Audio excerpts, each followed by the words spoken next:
Good evening, all of you. Let's start our discussion on EIS chapter number 3 today. इस session में हमारा objective है हम EIS के चैप्टर नंबर 3 में जो इंफॉर्मेशन सिस्टम कंट्रोल्स है, देखो पूरा चैप्टर 3 को अगर आप डिवाइड करना चाहोगे ना तो आप 3 ब्रॉडर पार्ट्स में डिवाइड कर सकते हो। सबसे पहले चैप्टर नंबर 3 में आपको बेसिक्स ऑफ इंफॉर्मेशन सिस्टम क्या होता है, समझ रहे हो मेरा बात। फिर थोड़ा सा अब basic concept about what is database management system, data warehousing क्या है, डेटा माइनिंग क्या है, कुछ बेसिक कॉन्सेप्ट्स है, समझ रहे हो मेरा बात। That is your first part of chapter number 3। अगर आप इंडेक्स में देखते हो मेरे साथ में, in your module number 2 if you come to the index, आप नोटिस करेंगे मैंने चैप्टर नंबर 3 को टुकड़ों में डिवाइड किया होगा, ऐसे ए से लेके जी तक, यस और नो। यहां पर जो पार्ट ए एंड बी है ना बेटा, ए एंड बी, ये रिप्रेजेंट कर रहे हैं इंट्रोडक्शन टू इंफॉर्मेशन सिस्टम। यहां पर आपको इंफॉर्मेशन सिस्टम का डेफिनेशन क्या है, उसके कंपोनेंट्स क्या है, basics about DBMS, data warehousing, data mining, कुछ basic concepts ideally. Second part जहां पर सबसे ज्यादा क्वेश्चन पूछे जाते हैं, एंड मुझे लगता है आने वाले 2 अटेम्प्ट के अंदर और चांसेस ज्यादा है कि वहीं पर ही क्वेश्चन आएंगे। द रीजन बीइंग, मैंने आपको बताया था, ये हम चैप्टर 3 के इस पार्ट को डिस्कस क्यों करने वाले हैं, बिकॉज उन्होंने जब मॉड्यूल में अपडेशन किया तो काफी जगह थोड़ा थोड़ा लैंग्वेज को चेंज किया इन terms of information system controls, and थोड़ा ऑडिटिंग वाले पार्ट में भी लैंग्वेज का चेंज किया है। पर जो मेन चेंजेस है ना वो है हमारे पार्ट सी और डी में। This is our part 2। मतलब अगर मैं थर्ड चैप्टर को 3 पार्ट में डिवाइड करना चाहूंगा तो ये पार्ट 1 रहेगा, ये पार्ट 2 रहेगा, और जो बचे हुए तीनों है वो पार्ट 3 रहेंगे। इन सब में से सबसे इंपॉर्टेंट पार्ट जो एग्जाम पॉइंट ऑफ व्यू से and understanding point of view से जो है वो है part number 2, that is 3C and 3D, जहां पर आपको पूरे इंफॉर्मेशन सिस्टम कंट्रोल्स को उन्होंने प्रेजेंट करके प्रोवाइड किया है। हमारा रिवीजन का ऑब्जेक्टिव भी ये है कि हम पहले इंफॉर्मेशन सिस्टम कंट्रोल्स को रिवाइज करेंगे। In this session will try to cover part 3C, जिसके अंदर आपके ऑब्जेक्टिव्स के बेसिस पे जो कंट्रोल्स है and nature of information system resources के जो कंट्रोल्स है, that is your environmental control, physical access control, logical access control, उनको डिस्कस करेंगे, समझ रहे हो मेरा बात। फिर उसके बाद will move on to in next session हम डिस्कस करेंगे ऑडिट फंक्शन के बेसिस पे मैनेजरियल कंट्रोल्स क्या है एंड एप्लीकेशन कंट्रोल्स क्या है। टोटल हम 2 सेशंस के अंदर इन सारे कंट्रोल्स को डिस्कस करेंगे। तो पहला सेशन पार्ट 3C के ऊपर रहेगा, सेकंड सेशन पार्ट 3D के ऊपर रहेगा। Let's start with part 3C। चलो इंफॉर्मेशन सिस्टम कंट्रोल्स को डिटेल में डिस्कस करेंगे। देखो ऑब्जेक्टिव ये है, एग्जाम पॉइंट ऑफ व्यू से अगर कोई क्वेश्चन आता है इसके ऊपर तो आपको पता होना चाहिए मुझे उसमें क्या लिखने का है, एटलीस्ट कोड हेडिंग्स का मतलब पता होना चाहिए। इस कंट्रोल में चैलेंज एक ही है, क्योंकि ये बहुत सारे कंट्रोल्स हैं, तो एग्जाम के अंदर सही क्वेश्चन को पिक करना और उसके अंदर सही कंटेंट लिखना इज द बिगेस्ट चैलेंज। ये मैं मानता हूं डेफिनेटली दैट टोटल 5 चैप्टर है, हर चैप्टर का मैक्सिमम वेटेज 10 मार्क्स है। अब उसके अंदर भी 15 मार्क का MCQ है, समझ रहे हो, तो 35 मार्क में अगर आप 5 चैप्टर को कवर करते हो मतलब 7 मार्क्स पर chapter is the weightage what we are looking at. अब 7 मार्क का अगर वेटेज है एक चैप्टर का, मतलब या तो 4 मार्क का क्वेश्चन और 3 मार्क का क्वेश्चन, या एक 5 मार्क का क्वेश्चन और 2 मार्क का क्वेश्चन, मतलब आपको जो प्रिपरेशन करना है वो एक्चुअली में एक 5 मार्क के क्वेश्चन के हिसाब से प्रिपरेशन करना है। मतलब या तो लॉजिकल एक्सेस कंट्रोल आ जाएगा, या फिजिकल एक्सेस कंट्रोल आ जाएगा, या प्रिवेंटिव डिटेक्टिव करेक्टिव कंट्रोल्स क्या है उसके बारे में इंट्रोडक्शन आ सकता है। It can be any type of question. Objective क्या है, अच्छे से एक बार थोड़ा रिवाइज कर लेते हैं ताकि अगर क्वेश्चन आया, ऐसा नहीं होना चाहिए कि आप उसके बारे में कुछ भी ना लिख पाओ। I don't want to lose the entire 5 marks. At least अगर आपको कुछ बेसिक्स याद रहेगा, कुछ का पार्ट अंडरस्टैंड क्लियरली हो जाएगा, कुछ हेडिंग्स याद रहेंगे, आप 3 to 4 मार्क्स इजीली उस क्वेश्चन में स्कोर कर सकते हो। वो हमारा रिवीजन करने का ऑब्जेक्टिव है। Let's start with information system controls. सबसे पहले before I start with information system control, मैंने आपको लास्ट कुछ सेशन में याद है रिस्क क्या होता है, कंट्रोल क्या होता है, कंट्रोल का डेफिनेशन पढ़ाया था। वापस से 1 मिनट में रिवाइज करता हूं।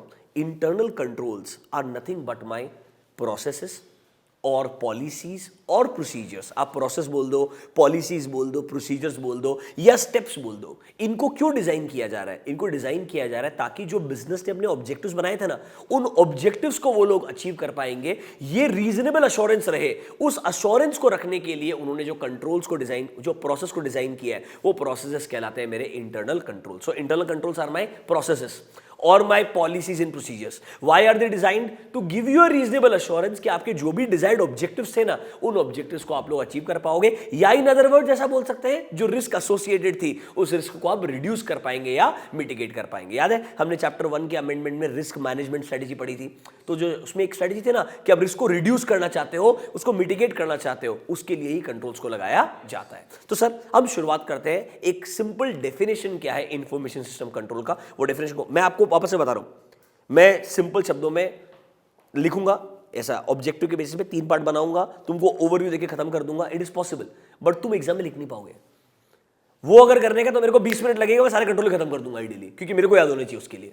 समझ रहे हो मेरा बात? बट उसका फायदा तुमको नहीं मिलने वाला है। मेरे को ये क्लेम नहीं करना कि मेरे को सब याद है, बट फर्क नहीं पड़ता है। Do you get my point? फर्क क्या पड़ता है, तेरे को पता होना चाहिए on the base of objective ये 3 पार्ट है, 3 पार्ट में तुझे क्या लिखना है, क्या एग्जाम्पल देने, तेरे को वो अंडरस्टैंडिंग आना चाहिए ताकि तू पास हो। समझा क्या मेरा बात? तो अपन आराम से जाएंगे, कोई जल्दी नहीं है अपने को, मेरे एक्सपर्टीज नहीं दिखाने का, अपने को एक एक करके खत्म करने का, ठीक है? Let's start with the definition. पहले डेफिनेशन को पिक करते हैं in your modules 3C.2। Are you there? देखो यहां पे एक चीज है, उसको मार्क करना। When you design effective information system control framework, मतलब it's basically when you design a policy और अ प्रोसीजर और अ प्रैक्टिस, ताकि आपको रीजनेबल अश्योरेंस मिलेगा कि आपके जो भी डिजायर्ड बिजनेस ऑब्जेक्टिव्स है उनको आप अचीव कर पाएंगे। When you design such procedures, when you design such processes, that is called as information system controls. मतलब आपका इंफॉर्मेशन सिस्टम से जो भी ऑब्जेक्टिव्स है उन ऑब्जेक्टिव्स को आप अचीव कर पाएंगे। इसके लिए रीजनेबल अश्योरेंस मिलता है। कब मिलता है? जब आप कुछ प्रोसेसेस को डिजाइन करते हो, कुछ पॉलिसीज इन प्रोसीजर्स को डिजाइन करते हो। एक सिंपल से एग्जांपल सुनो, सिंपल सा एग्जांपल जो आपको एक बेसिक अंडरस्टैंडिंग देगा। हम क्या चाहते हैं, हमारे कंपनी में जो ईआरपी है, उस ईआरपी को यूज कौन कर पाएगा? जो ऑथराइज इंसान है वही लॉगिन करना चाहिए। ऑथराइज इंसान ने लॉगिन किया, अब उसको क्या क्या इंफॉर्मेशन का एक्सेस मिलना चाहिए, इसके लिए भी हम डिसीजन मेकिंग करते हैं ना। So sir the question is who can access, number 1, number 2 what all this person can access, and number 3 what all actions this person can take.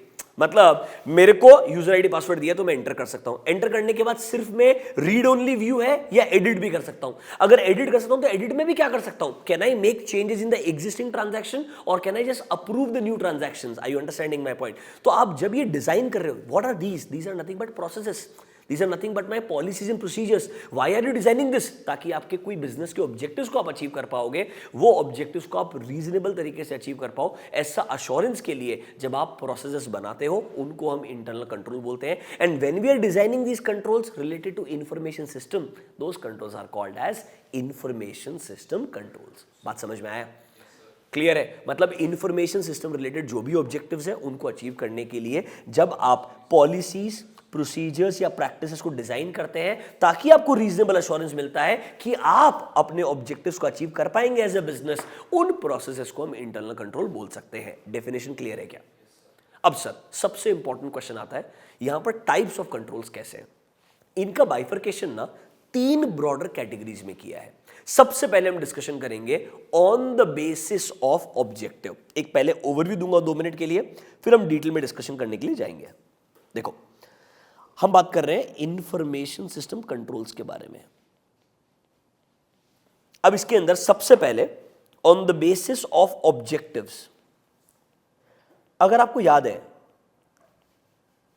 हमारे बिजनेस में कंट्रोल्स का ऑब्जेक्टिव क्या होता है, अगर आपको ऑडिट का वाला डिस्कशन भी याद है या कुछ भी याद है कंट्रोल रिस्क का डेफिनेशन वगैरह, थोड़ा बहुत भी अगर अंडरस्टैंडिंग है, कंट्रोल को बनाते हैं सिंपल शब्दों में टू प्रिवेंट सर्टेन एरर्स, ताकि गलतियां हो ही नहीं। Do you get me? That is more of proactive in nature. या गलतियां अगर हो जाए तो उन्हें डिटेक्ट कर लिया जाए और डिटेक्ट करने के बाद में करेक्ट भी किया जाए, और करेक्शन ऐसा होना चाहिए ये गलती का इफेक्ट तो करेक्ट किया है, साथ में प्रोसेस को भी करेक्ट किया है, ताकि फ्यूचर में भी ये गलतियां ना हो। Do you get my point? तो कैन आई से सिंपल, अगर हमारे ऑब्जेक्टिव्स के हिसाब से सोचोगे तो 3 कंट्रोल्स हैं। एक प्रिवेंटिव नेचर के कंट्रोल, दूसरे डिटेक्टिव नेचर के कंट्रोल, एंड तीसरे करेक्टिव नेचर के control. Preventive, detective and corrective, क्योंकि कंट्रोल को लगाने के पीछे ऑब्जेक्टिव भी यही होता है कि या तो आप गलतियों को प्रिवेंट करना चाहेंगे। अच्छा, आप क्या प्रिवेंट करना चाहेंगे? आप चाहेंगे किसी भी तरीके का ओमिशन नहीं हो, किसी भी तरीके का अनऑथराइज इंसान का एक्सेस ना हो, मतलब कोई भी तरीके से गलत काम नहीं होना चाहिए आपकी कंपनी के अंदर। जब आप इसको प्रिवेंट करना चाहेंगे वो प्रिवेंटिव कंट्रोल कहलाएगा। तो हमको on the base of objectives 3 control को पढ़ना है, preventive control, detective control, corrective control. तीनों का डेफिनेशन आपको आना चाहिए, तीनों का आपको एटलीस्ट 1 या 2 एग्जांपल आना चाहिए, और तीनों के अंदर क्या अलग है एटलीस्ट कुछ एक पर्सपेक्टिव आना चाहिए। For example preventive control proactive होता है। सबसे सिंपल एग्जांपल क्या है मालूम है ना आपको, कि यार अगर हम चाहते हैं हमारे प्रीमाइसेस में कोई अनऑथराइज इंसान इंटर ना करे तो हम क्या लगाते हैं? डोर लगाते हैं। Do you get my point? वो भी एक तरीके से प्रिवेंटिव कंट्रोल है। फिर हम हमारे लेट्स से हमारे जो सिस्टम्स है, पीसीज है, उनमें एंटीवायरस सॉफ्टवेयर इंस्टॉल करते हैं। डू यू गेट, ताकि वो they can not be prone to viruses. Do you get my point? हम एज अ बैंकिंग कंपनी, याद है कोर बैंकिंग सोल्यूशन में फायरवॉल लगाते हैं ताकि हमारे नेटवर्क के अंदर अनऑथराइज इंसान ना आ पाए। ये सब क्या प्रिवेंटिव नेचर के कंट्रोल्स है। तो सारे एग्जाम्पल्स अगर आप जब पढ़ेंगे ना आपको बहुत सिंपल स्ट्रेट फॉरवर्ड लगेंगे। ऑब्जेक्टिव क्या है? डेफिनेशन आना चाहिए, दो एग्जाम्पल आने चाहिए और एक आध कैरेक्टरिस्टिक फीचर आना चाहिए, ताकि 2 मार्क के लिए क्वेश्चन है तो भी लिख सकते हो, 5 मार्क के लिए क्वेश्चन है तब भी आप केपेबल रहने चाहिए। तो अब हम डिस्कस करेंगे प्रिवेंटिव, डिटेक्टिव एंड करेक्टिव तीनों को डिटेल में। ओवरव्यू क्लियर है? Let's go to the first one. आ जाओ, in your modules come to 3C.3 can you see classification based on objectives. और यहां पर हमारे पास 3 कंट्रोल आएंगे। पहला कंट्रोल क्या है? Preventive control. देखो सबसे पहला चीज, प्रिवेंटिव कंट्रोल का डेफिनेशन क्या है? देखो sir, preventive controls are those controls जो डिजाइन किए गए हैं to prevent. Sir prevent what? An error और ओमिशन और any malicious act from occurring. मतलब कोई गलत तरीके से, एक बाहर का बंदा अनऑथराइज तरीके से सिस्टम को एक्सेस करने का ट्राई करेगा, हम बोलते हैं ऐसा नहीं होना चाहिए, वो आसानी से एंटर नहीं कर पाए, इसके लिए जो हम प्रोएक्टिवली कंट्रोल लगा रहे हैं वो कहलाएगा प्रिवेंटिव कंट्रोल। तो डेफिनेशन एकदम सिंपल सा क्लियर है क्या? जब आप चाहते हो प्रिवेंट करना कोई गलती को या कोई ओमिशन को या कोई भी मेलिशियस एक्ट को from occurring, when you want to prevent it, can I say that is called as preventive control. Can I say ये थोड़ा सा प्रोएक्टिव इन नेचर हो गया। अब पहले सोच रहे कि ऐसा हो सकता है, तो पहले आपको क्या करना पड़ेगा पता है क्या? प्रिवेंटिव कंट्रोल बनाने के लिए मालूम होना चाहिए what can go wrong, then only you can design preventive control. For example hostel है, बच्चा भाग जाएगा, इसके लिए डोर बनाने का और डोर पे लॉक लगाने का। समझ रहे हो क्या मेरा बात? सिंपल, बहुत बेसिक लेवल का एग्जांपल है, but in simple terms understanding के लिए you need to understand what can go wrong to design a preventive control. ये इंपॉर्टेंट है। तो सर प्रिवेंटिव कंट्रोल का डेफिनेशन क्लियर है? एग्जांपल्स में आते हैं, जरा नीचे आओ। Sir examples can be, you can have access control, कि भाई अनऑथराइज इंसान को एक्सेस ही नहीं देंगे हम। फिर सर आप फायरवॉल, एंटीवायरस सॉफ्टवेयर, पासवर्ड्स का इस्तेमाल यूज करना कंपलसरी कर सकते हो। फिर एक और एग्जांपल बोलता हूं, कभी कभी आपने देखा होगा जब आप कोई टेक्स्ट एंटर कर रहे हैं कहीं पर भी, मुझे मालूम है फोन नंबर एंटर करना है, अब फोन नंबर को आप ABCDEFG एंटर कर सकते हैं क्या? नहीं कर सकते ना। हम चाहते हैं यहाँ पे प्योरली न्यूमरिक आना चाहिए, तो अल्फा नहीं आना चाहिए आइडियली। तो मैं क्या करूंगा, एक वैलिडेशन चेक लगा दूंगा कि अगर कोई इंसान फोन नंबर के अंदर ABCD34 अगर ABCD वगैरह एंटर कर रहा है, alpha part alphabetical part order enter कर रहा है, तो वो सिस्टम उसको एक्सेप्ट नहीं करेगा। वो भी एक तरीके से क्या है? प्रिवेंटिव कंट्रोल है। So that can be your validation. Can you see word validation? It can be validation, मतलब चेक करेगा कि वो आपका वैलिड एंट्री है या नहीं है। ऐसे बहुत सारे और एग्जांपल्स हो सकते हैं। इनका सबसे डिफिकल्ट वाला एग्जांपल था page number 3C.4। If you look at the example you will remember what the example was. याद आया? सिंपल सा एकदम। अच्छा, प्रिवेंटिव कंट्रोल के कैरेक्टरिस्टिक्स पे आ जाओ। कैरेक्टरिस्टिक्स ऑफ प्रिवेंटिव कंट्रोल, नीचे आओ जरा। सबसे इंपॉर्टेंट चीज, प्रिवेंटिव कंट्रोल प्रोएक्टिव नेचर का है, तो उसके लिए आपको क्लियर अंडरस्टैंडिंग होना चाहिए कि एग्जैक्टली वल्नरेबिलिटीज क्या है। वल्नरेबिलिटीज मतलब what can possibly go wrong, क्या गलत हो सकता है इस एसेट के साथ में। देखो कंट्रोल कहां लगाते हो आप? जहां रिस्क होती है। Do you get my point? तो रिस्क क्या है वो पता तो होना चाहिए ना यहाँ पे। और ये मतलब प्रिवेंटिव नेचर का कंट्रोल है, तो आई शुड नो ये गलत हो सकता है, इसके लिए मैं कंट्रोल लगाना चाहता हूं। So I should know what are the vulnerabilities, मतलब मेरा एसेट को एक्सपोजर क्या क्या है, क्या क्या हो सकता है। एक सिंपल एग्जांपल ले लो ना यार। If you talk about any car dealers जो आपको कार्स सेल करते हैं, आप टेस्ट ड्राइव के लिए जाते हो। अब हमारे लिए कंट्रोल होना जरूरी है नहीं है कि टेस्ट ड्राइव के लिए एक्चुअली में जो कस्टमर है जिसके पास वैलिड लाइसेंस है वही टेस्ट ड्राइव के लिए जा रहा है कि नहीं जा रहा है, इसलिए उसका डिटेल डालते हैं और OTP मांगते हैं कंपलसरीली, ताकि रिकॉर्ड भी मेंटेन रहे। यस और नो? या मतलब सिंपल चीज, आप ऑफिस में एंटर करने से पहले स्वाइप कार्ड सिस्टम होना चाहिए, आपका स्मार्ट कार्ड होना चाहिए। ये सब प्रिवेंटिव नेचर के कंट्रोल से, पर पता होना चाहिए what can go wrong, that is important. नीचे आओ। You should know clearly what are probable threats and accordingly आपने उसके लिए प्रोविजन बनाना पड़ेगा। प्रोविजन बनाना पड़ेगा मतलब कंट्रोल क्रिएट करना पड़ेगा, प्रोसेस बनाना पड़ेगा, ताकि अगर ये गलतियां होगी तो उसको हम कैसे रोक सकते हैं। That is nothing but my preventive nature of control. इतना से ही प्रिवेंटिव कंट्रोल के बारे में था। डेफिनेशन आना चाहिए, 2 एग्जांपल आने चाहिए। ये प्रोएक्टिव इन नेचर है, ये मालूम होना चाहिए। एक वर्ड रहेगा प्रोएक्टिव। देखो they are basically proactive in nature. You should know EIS में मेरे को इस हेडिंग में क्या इंपॉर्टेंट पिक करने का है और वही एग्जाम में लिखने का है। सारा पूरा पेज पे दिमाग लगाने का एग्जाम के लिए लास्ट मोमेंट पे टाइम नहीं है आपके पास में। You should know what to pick up and then write. Definition, proactive in nature, examples, and importantly, I should know vulnerabilities क्या है, probable threats क्या है, ताकि मैं कंट्रोल डिजाइन कर पाऊं। इतना अगर आता है तो तुम्हारा प्रिवेंटिव कंट्रोल क्लियर है। Done? Giving you 1 minute, we'll go to the next one otherwise.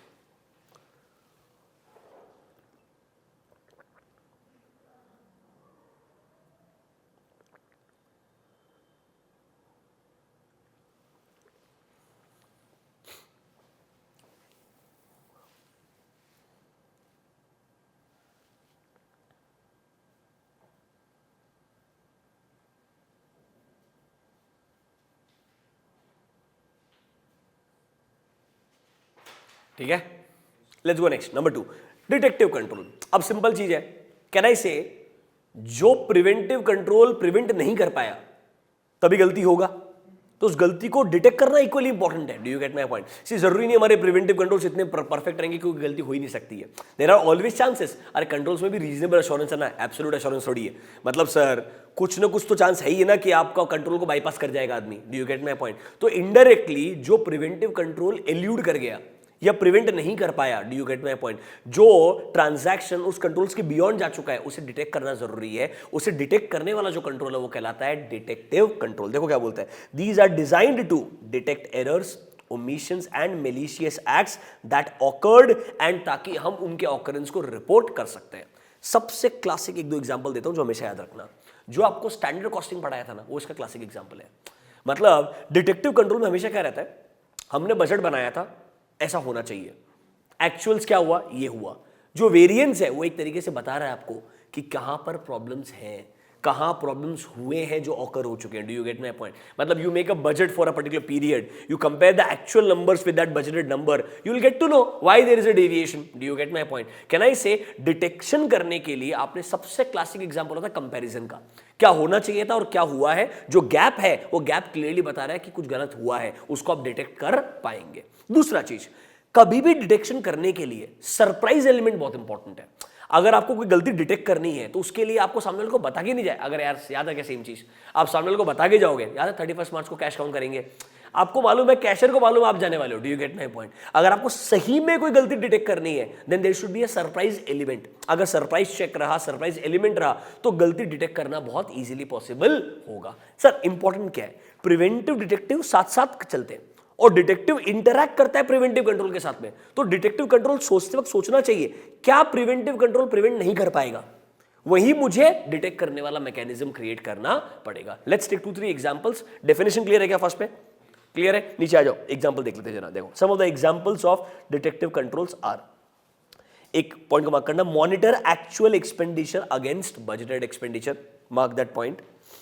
Next you can mark a point, intrusion detection system, मतलब कोई इंट्रूड करने का ट्राई कर रहा है क्या, someone who is trying to enter my system, चाहे वो सक्सेसफुल हो रहा है या नहीं हो रहा है, that's a different story. Do you get my point? But can I say this system will actually help me to identify who are the intruders, किसने फायरवॉल को ब्रेक करने का ट्राई किया, किसने एंटीवायरस को बाईपास करने का ट्राई किया आइडियली, ताकि मैं डिटेक्ट कर पाऊं गलतियां कहां हुई है। और सर एक सबसे इंपॉर्टेंट चीज आपको मालूम रहेगा, ऑडिट का भी तो ऑब्जेक्टिव यही होता है ना, गलतियों को ढूंढने का। तो इंटरनल कंट्रोल्स को डिजाइन किया, उनका जब ऑडिट करोगे आप तो कहना इसे कंट्रोल्स में डेविएशंस ढूंढने का काम करोगे। That is why there is a word called as internal audit function. याद है section 138 talks about the applicability of internal audit. थोड़ा हम ऑडिट को भी टच कर लेते हैं। Do you get my point? तो you should know that when you are comparing budgeted and actuals, you are detecting something.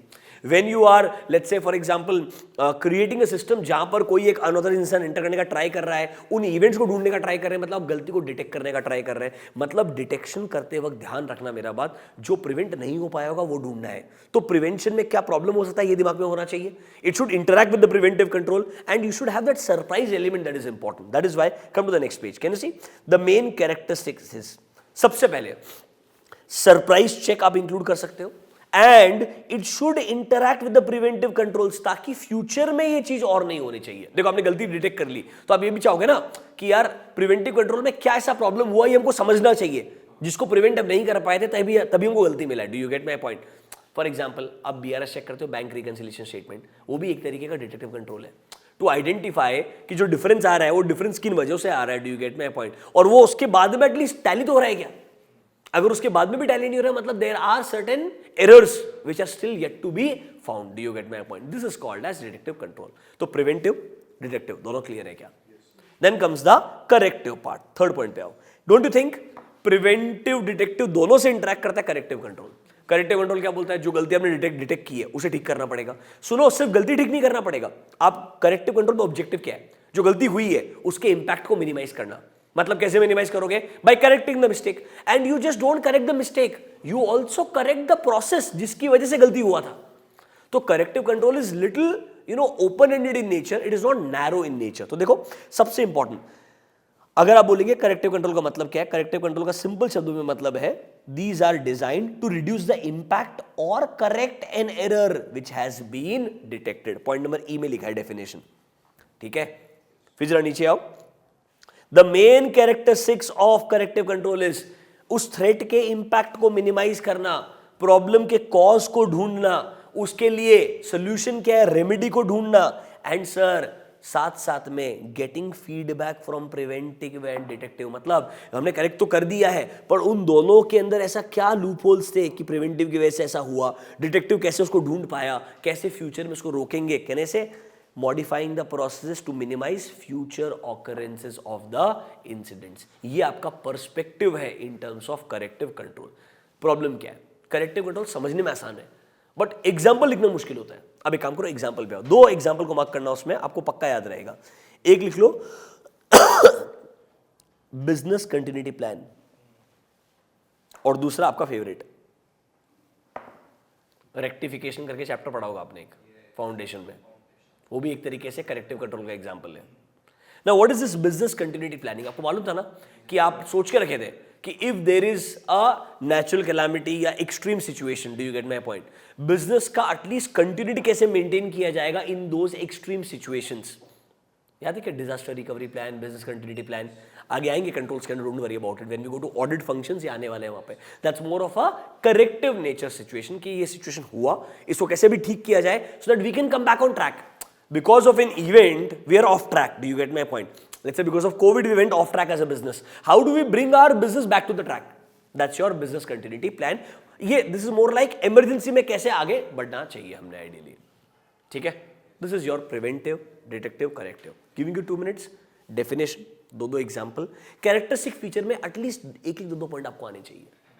उतना ही पार्ट, बाकी सब चीजों को इग्नोर करो, सीधा कोर पे फोकस. उतना आप पढ़ करके, समझ करके, याद करके लिख सकते हो क्या? That should be your way of thinking. Giving you 2 minutes, spend करो, फिर आगे बढ़ेंगे.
आगे बढ़े. अब आता है second category, and this is more important from exam point of view. देखो, प्रिवेंटिव, डिटेक्टिव, करेक्टिव तो इजी वाला है, आया तो समझ लेना तुम्हारी किस्मत बहुत बड़ी है, फोकट में 5 नंबर देने का उनको, तुमको यहां पर तुम गलत हो ही नहीं सकते हो. इसमें सबसे कम एफर्ट चाहिए, मतलब मेरे सबसे 5 or 6 minutes on one day before the exam. If you prepare it, you will be good to write. Now, the second category, you will need 15 minutes. ऐसे टाइम बढ़ते जाएगा धीरे धीरे, समझ रहे हो. प्रिवेंटिव, डिटेक्टिव, करेक्टिव को 5 मिनट चाहिए, लिटरली 5-6 मिनट. अब अगला वाला जो पार्ट हम पढ़ेंगे उसको कम से कम तुमको रिवाइज करने के लिए 15 मिनट लगेगा, बट 15 ही लगना चाहिए, 1 घंटा नहीं लगना चाहिए. इंपॉर्टेंट ये है, इसीलिए हम रिवीजन कर रहे हैं ताकि जब आप खुद पढ़ो तो आपके लिए और इजी हो जाए. Now, on the basis of information system resources, देखो पूरे चैप्टर का ऑब्जेक्टिव क्या था, इंफॉर्मेशन सिस्टम के बारे में आपको ओवरव्यू देना. तो जब हम बात करते हैं हमारे कंप्यूटिंग रिसोर्सेज जो हैं उनके रिगार्डिंग इन जनरल क्या कंट्रोल लगाने चाहिए. हाँ सर, कंट्रोल का लगाने का ऑब्जेक्टिव था प्रिवेंट करने का, डिटेक्ट करने का, करेक्ट करने का, वो हो गया, थोड़ा साइड में निकलो उसको और आगे आओ. Now focus more on resources.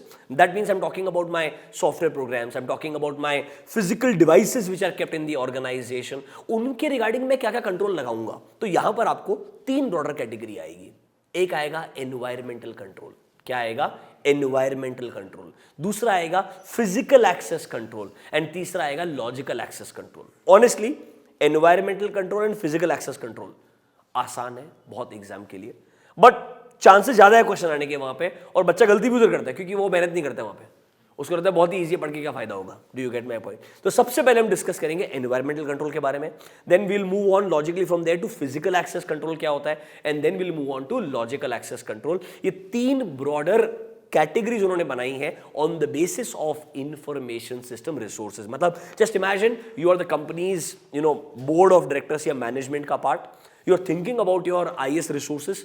आप उन रिसोर्सेज को प्रोटेक्ट करने के लिए अलग अलग तरीके से क्या कंट्रोल लगाओगे? पहले एनवायरमेंटल डैमेज से प्रोटेक्ट करने के लिए कंट्रोल लगाओगे, फिर आप कोई मतलब फिजिकली गलत इंसान उसको एक्सेस ना कर ले उसके लिए कंट्रोल लगाओगे, और फिर सिर्फ फिजिकल वगैरह कंट्रोल ठीक है, what if my old employees, existing employees, वही लोग बाईपास करने का ट्राई करें, या जिसको एक्सेस नहीं दिया वो फिर भी एक्सेस करने का ट्राई करे, तो logically who can access my system, उसके लिए आप कंट्रोल लगाओगे। That is not a physical access, that is more like a logical access, कि मैं पीसी के सामने बैठा हूं तब भी मैं क्या एक्सेस कर सकता हूं और क्या एक्सेस नहीं कर सकता हूं, वो इंपॉर्टेंट बन जाएगा। Do you understand this? एक एक करके डिस्कस करेंगे। यहां पे तीन कैटेगरीज है, environmental, physical access and logical access. Let's start with environmental control. सबसे पहला इसके अंदर आएगा एनवायरमेंटल कंट्रोल। अब एनवायरमेंटल कंट्रोल के अंदर भी हमारे पास में डैमेज हो सकता है फायर से, वाटर से, पोल्यूशन से। याद है क्या आपको ये सब? मालूम है कि नहीं? और सबसे लास्ट जो बहुत कॉमन है आजकल, इलेक्ट्रिकल एक्सपोजर। तो sir how your information system resources needs to be protected from a fire damage, water damage, pollution or other damage and your electrical exposure, उसको कैसे प्रोटेक्ट करेंगे, उसके लिए जो आप अलग अलग कंट्रोल लगाएंगे वो सब एनवायरमेंटल कंट्रोल्स में आने वाले हैं। Let's start with the first one, that is your fire damage. एक काम करो, आ जाओ मॉड्यूल्स के अंदर आपके। मैं आपको बोला था ना, मेरे को आपको ओवरव्यू नहीं देने का है, आपको एग्जाम के लिए प्रिपेयर करने का है, तो हम सीधा एग्जाम के सबसे डिस्कशन करेंगे। मॉड्यूल्स में आओ, 3C.6 nature of information system resources. पहला वाला कौन सा है? Environmental control. हो सकता है एग्जाम में पूरा एनवायरमेंटल कंट्रोल पे क्वेश्चन आ जाए। Do you get my point? तब आपको थोड़ा फायर डैमेज के बारे में लिखना पड़ेगा, थोड़ा पॉइंट्स वाटर डैमेज के बारे में लिखना पड़ेगा, थोड़ा इलेक्ट्रिकल एक्सपोजर के बारे में लिखना पड़ेगा, एंड थोड़ा सा content for pollution damage and others के बारे में। मतलब आपको चारों हेडिंग्स कवर करनी है अगर क्वेश्चन आता है एनवायरमेंटल कंट्रोल पे। और अगर स्पेसिफिकली वाटर या फायर पे आता है, वो भी हो सकता है, आईसीए ने वो भी किया है पहले, और हो सकता है 100% कोई दिक्कत वाला बात नहीं है, तो उसके लिए आपको स्पेसिफिक आंसर्स आने चाहिए। ऑब्वियसली शुरुआत कैसे करोगे? On the basis of nature of information system resources. Broader category environmental controls है, समझ रहे हो मेरा बात तुम? उसके अंदर जो पार्ट है जिसके ऊपर हम डिस्कशन कर रहे हैं वो है फायर डैमेज या water damage. Let's start with the first one. सबसे पहला पॉइंट पे आ जाओ, चलो let's start with fire damage. देखो, it is a major threat to the physical security of a computer installation। मतलब यहाँ पे they're talking about all your computer resources। Don't you think fire damage is a very risky scenario? Yes, बहुत खतरनाक हो सकता है। You may lose your entire resources altogether। तो आप क्या करोगे इसके लिए? दिमाग लगाओ, बेसिक कंट्रोल सोचने आपको। फायर एक्सटिंग्विशर्स होने चाहिए, सही लोकेशन भी होने चाहिए, और उनके अंदर सही गैस भी होना चाहिए। समझ रहे हो मेरा बात? नंबर 2, स्मोक डिटेक्टर्स होने चाहिए, and they should be obviously at a higher level comparatively। Do you get my point? And they should work also। दोनों चीजें इक्वली इंपॉर्टेंट है। तीसरा चीज, हमारे पास में इन केस ऑफ अ फायर एक प्रॉपर पॉलिसी होना चाहिए कि अगर ऐसा हुआ तो कौन कैसे रिएक्ट करेगा। So there should be a proper fire drill on a regular basis, and there should be a proper prepared policy in place कि इस सिचुएशन से हम कैसे डील करने वाले हैं। एक चीज और, अगर आपके ये जो इंफॉर्मेशन सिस्टम रिसोर्सेस बहुत ही ज्यादा वैल्यूएबल है, do you get my point, तो आपने थोड़ा सा डिजाइनिंग ऐसा करना चाहिए दैट आपका जो बिल्डिंग है ऑर्गेनाइजेशन का, बेसमेंट में या टॉप लेवल पे, do you get my point, वहां पर आपका सर्वर रूम नहीं होना चाहिए। Do you get my point? क्योंकि if a fire will start, maybe it can start from the basement or it can start from the top level, somewhere in the middle you can strategically plan ideally। do you get? उसमें भी fire proof walls लगा सकते हो आप, ऐसे material का इस्तेमाल करो जहाँ पे वुड वगैरह कम से कम रहेगा। Do you get my point? मतलब जो बेसिकली फायर को बढ़ने नहीं देगा आसानी से। Do you get my point? इस तरीके के आपने कंट्रोल्स लगाने चाहिए। एक काम करते हैं, एटलीस्ट 4 कंट्रोल पिक करते हैं इसके अंदर से और आगे बढ़ते हैं। हर जगह ऑब्जेक्टिव ना 4 मार्क के हिसाब से सोचना, डेफिनेशन और 4 पॉइंट। तो start with the fire damage. सबसे पहले देखो, smoke detectors should be positioned at places above and below ceiling tiles। Logical है? नीचे आओ, norms to reduce electric firing, इसके लिए क्या करना पड़ेगा आपको, जो आपका लोकेशन ऑफ कंप्यूटर रूम है वो स्ट्रेटेजिकली प्लान करना पड़ेगा. It should not be in the basement और the ground floor of a multi storey building. Logical है, इतना पॉइंट मार्क कर लेना. मतलब स्मार्ट चीजें पिक करते जाओ. थोड़ा कंटेंट चेंज हुआ है, पता होना चाहिए, इसलिए आपको मैं अंदर का पार्ट पढ़ा रहा हूं क्योंकि अंदर को उन्होंने कंटेंट चेंज किया भाई, वरना कंट्रोल्स का हेडिंग सेम है. समझे क्या मेरा बात, वरना तो मैं पढ़ाता है क्यों आपको वापस से. ऑब्जेक्टिव यही था ना कि छोटा मोटा जो कंटेंट बदला है सही चीज पिक करो और फिर लिखो. तो देखो पहला point, smoke detectors should be at respective places. Norms to reduce electric firing मतलब हम चाहते हैं कि आप थोड़ा स्ट्रेटेजिकली प्लान करो कि आपका कंप्यूटर रूम का जो लोकेशन है, सर्वर रूम का जो लोकेशन है वो अच्छे तरीके से होना चाहिए ताकि आप वो बेसमेंट या ग्राउंड फ्लोर में मत रखो इन अ मल्टी स्टोरी बिल्डिंग. ये आपका एक अच्छा कंट्रोल होना चाहिए. फिर जरा नीचे आओ. देखो सर आपने ये भी ध्यान रखना चाहिए, फायर प्रूफ वॉल्स रहते हैं, floors and ceilings are surrounding the, मतलब फायर रेजिस्टेंट ऑफिस मटेरियल आपने यूज किया है, वेस्ट बास्केट्स, कर्टेन्स, डेस्क, एक मतलब ऐसा यूज करना चाहिए जहां पे कम से कम इंपैक्ट आए फायर का आपके आईएस रिसोर्सेज के ऊपर. तो आप इस वाले पॉइंट नंबर बी को मार्क करना, इसके अंदर थोड़ा पढ़ करके 2 पॉइंट लिखना चाहिए. एक स्ट्रेटेजिक लोकेशन क्या रखना है कंप्यूटर रूम का और कैसा मटेरियल यूज करना है. इन 2 चीजों को बेस रख के आप norms to reduce electric firing वाला पॉइंट लिख सकते हो आप.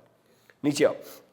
फायर एक्सटिंग्विशर्स, ये तो बहुत सिंपल है, they should be at strategic locations. ऐसा नहीं है ना फायर एक्सटिंग्विशर पड़ा है स्टोर रूम के अंदर एक साइड में कॉर्नर में जाकर के. In times of emergency what will you do, idea आपको मालूम है ना, इसीलिए कैसा एग्जिट पॉइंट्स जो होते हैं हमेशा वहां पे स्ट्रेटेजिकली लोकेटेड रहता है. Do you get my point. And आपको मालूम रहेगा वो फायर एक्सटिंग्विशर के बाजू में एक ग्लास को ब्रेक करने के लिए हथौड़ा भी रहता है छोटा सा. यस और नो. तो देखो proper fire extinguisher strategic locations पे होने चाहिए, उनमें प्रॉपर गैस वगैरह रहना चाहिए. It should be properly maintained. That is another control you looking for. Next, अच्छा फायर अलार्म भी रहना चाहिए. Obviously it can B manual and automatic both. Manual मतलब इन केस ऑफ इमरजेंसी आपको रियलाइज हुआ है, ऑटोमेटिक अलार्म ट्रिगर नहीं हुआ है, तो मैनुअली भी आप उस अलार्म को रेस कर सकते हैं ताकि everyone can be informed across the organisation. फिर जरा नीचे आओ. रेगुलर इंस्पेक्शन रेजिंग अवेयरनेस, ये पॉइंट मार्क कर लेना. हम चाहते हैं रेगुलरली इंस्पेक्शन रहे. मैंने आपको बताया भी था, याद है क्या, कि ऑर्गेनाइजेशन में रेगुलरली फायर ड्रिल्स होते हैं. तो जो फायर डिपार्टमेंट्स के लोगों को बुलाया जाता है कि फॉर एग्जांपल हमारे पास सब कुछ स्ट्रेटेजिकली है या नहीं है इन case of an emergency. And कभी कभी हम एक थर्ड पार्टी अथॉरिटी को कंसल्टेंसी देके रखते हैं कि आप हमको कंसल्टेंसी प्रोवाइड करना इन case of fire, drill conduct करवाते रहो ताकि हमारे एम्प्लॉयज भी प्रिपेयर्ड रहेंगे कि कैसे उस सिचुएशन से डील करना चाहिए. तो sir number 1 inspection and awareness भी बढ़ाना चाहिए. दोनों चीजें इक्वली इंपॉर्टेंट है. देखो रेगुलर इंस्पेक्शन होना चाहिए फायर डिपार्टमेंट का, एंड कभी कभी प्रॉपर्ली जो आपके प्रोसीजर रहेंगे इमरजेंसी में उनको डॉक्यूमेंट करके रखो एंड लोगों को उसके बारे में बता के रखो कि आपको कैसे यूज करना है. एग्जांपल बोलता हूं, हमारे ऑफिस में ऐसा क्लियरली बताते थे that you are working on the 10th floor 12th floor. समझ रहे हो मेरा बात. आपने स्ट्रिक्टली लिफ्ट्स को यूज नहीं करना चाहिए.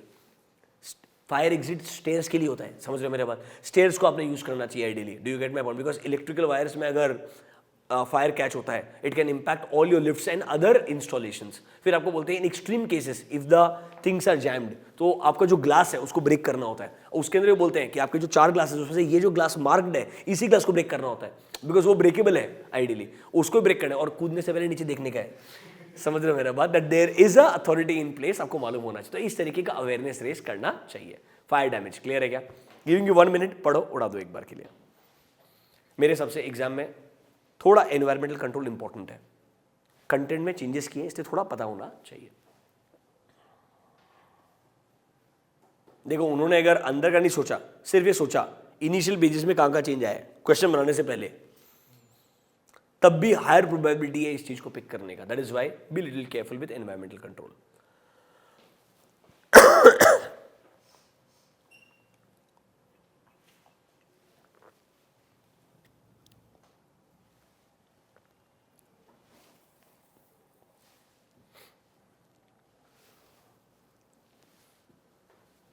आगे बढ़े.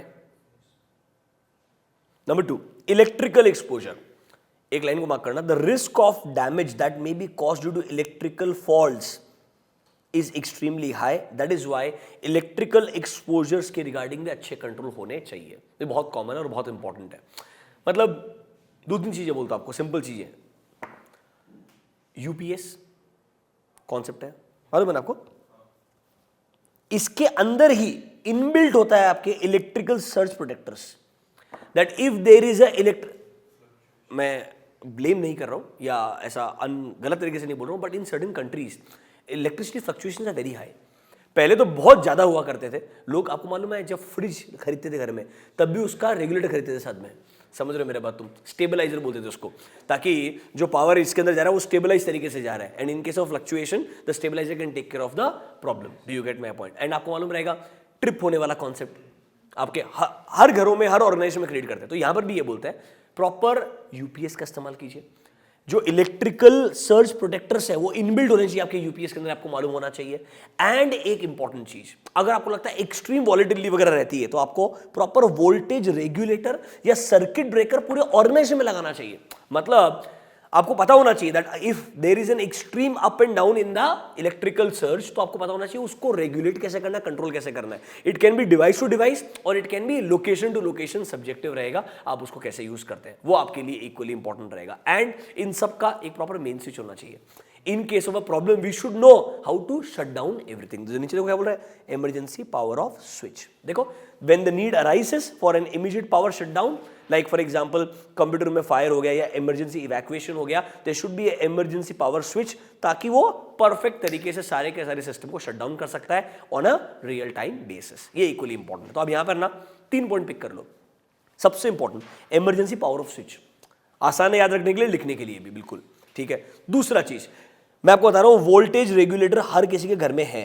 अगर आप अगली बार कभी ना कभी देखोगे, आज भी इन स्मॉलर टाउन्स एसी के नीचे स्टेबलाइजर लगाते हैं यार, समझ रहे हो मेरा बात तुम? क्योंकि अभी भी वहां पर फ्लक्चुएशंस काफी ज्यादा रहते हैं, तो वोल्टेज को रेगुलेट करना या सर्किट ब्रेकर्स लगाना काफी कॉमन चीज है, ताकि इलेक्ट्रिकल सर्ज को प्रोटेक्ट किया जा सकता है। एंड आपके जो कंप्यूटिंग डिवाइसेज है, आपने नोटिस किया होगा यूपीएस का इस्तेमाल बहुत सारे पीसीज में आज भी किया जाता है, although it may not be needed nowadays because you may have a inverter जो बैकअप के लिए रियल टाइम पे काम करता होगा, but still if inverter fail sometimes, at least UPS रहा तो सिस्टम अनइंटरप्टेड तरीके से चलते जाएगा। That can also be there. ये 3 पॉइंट BCD अगर रखा दिमाग में तो इलेक्ट्रिकल एक्सपोजर खत्म हो जाएगा।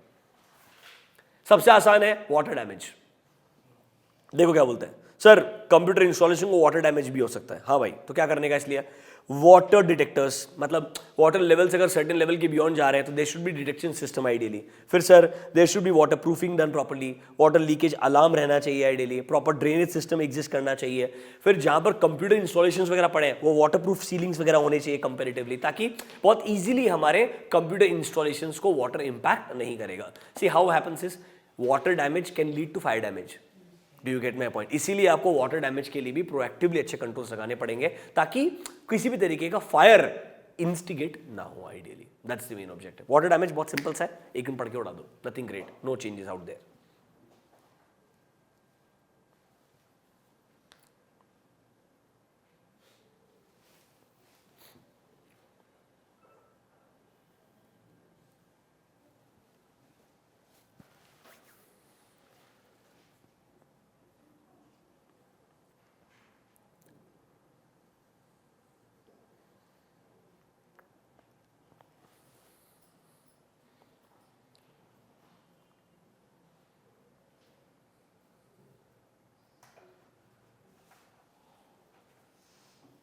ठीक है, लास्ट पार्ट, पोल्यूशन और अदर डैमेजेस।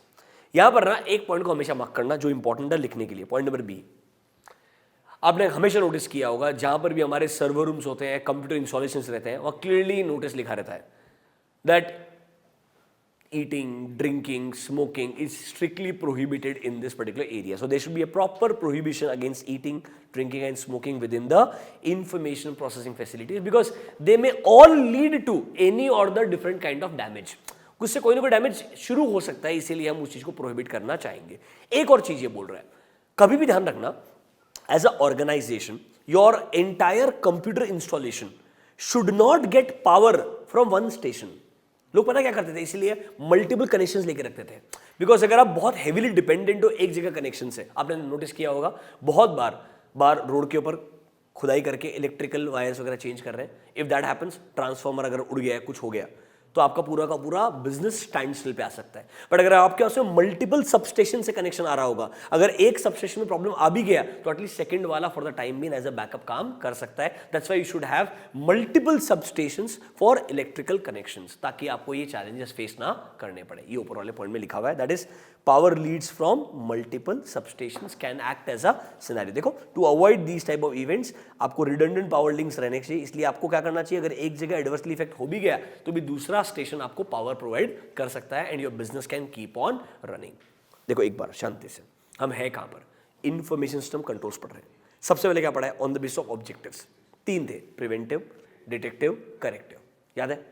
फिर उसके बाद हम आए इंफॉर्मेशन सिस्टम रिसोर्सेज के ऊपर, उसमें यहां पर 3 कंट्रोल है। पहला एनवायरमेंटल, जो हम पढ़ रहे हैं। एनवायरमेंटल में क्या बोला उसने, sir there can be a water damage, there can be a damage because of a fire, do you get my point, there can be electrical exposure which may lead to fault in your entire system, और सबसे important चीज pollution या other damages which directly or indirectly can impact your computer installation। इन सब के regarding आपको controls अलग से पढ़ाए। सो सिर्फ एनवायरमेंटल कंट्रोल्स वाला पार्ट खत्म हुआ है। मैं आपको बता रहा हूं एग्जाम में सीधा एनवायरमेंटल कंट्रोल्स पे क्वेश्चन आ सकता है, या फिर फायर डैमेज, क्योंकि वहां पर कंटेंट बहुत डिटेल में लिख करके दिया है। That is a good area to be asked in the question, उसको मार्क करके रखना, दैट इज वेरी इंपॉर्टेंट। अगर 5 मार्क के लिए पूछना है तो फायर डैमेज पे क्वेश्चन पूछने का ट्राई करेगा, क्योंकि वहां बहुत ज्यादा पॉइंट्स उसने लिख करके दिए हैं।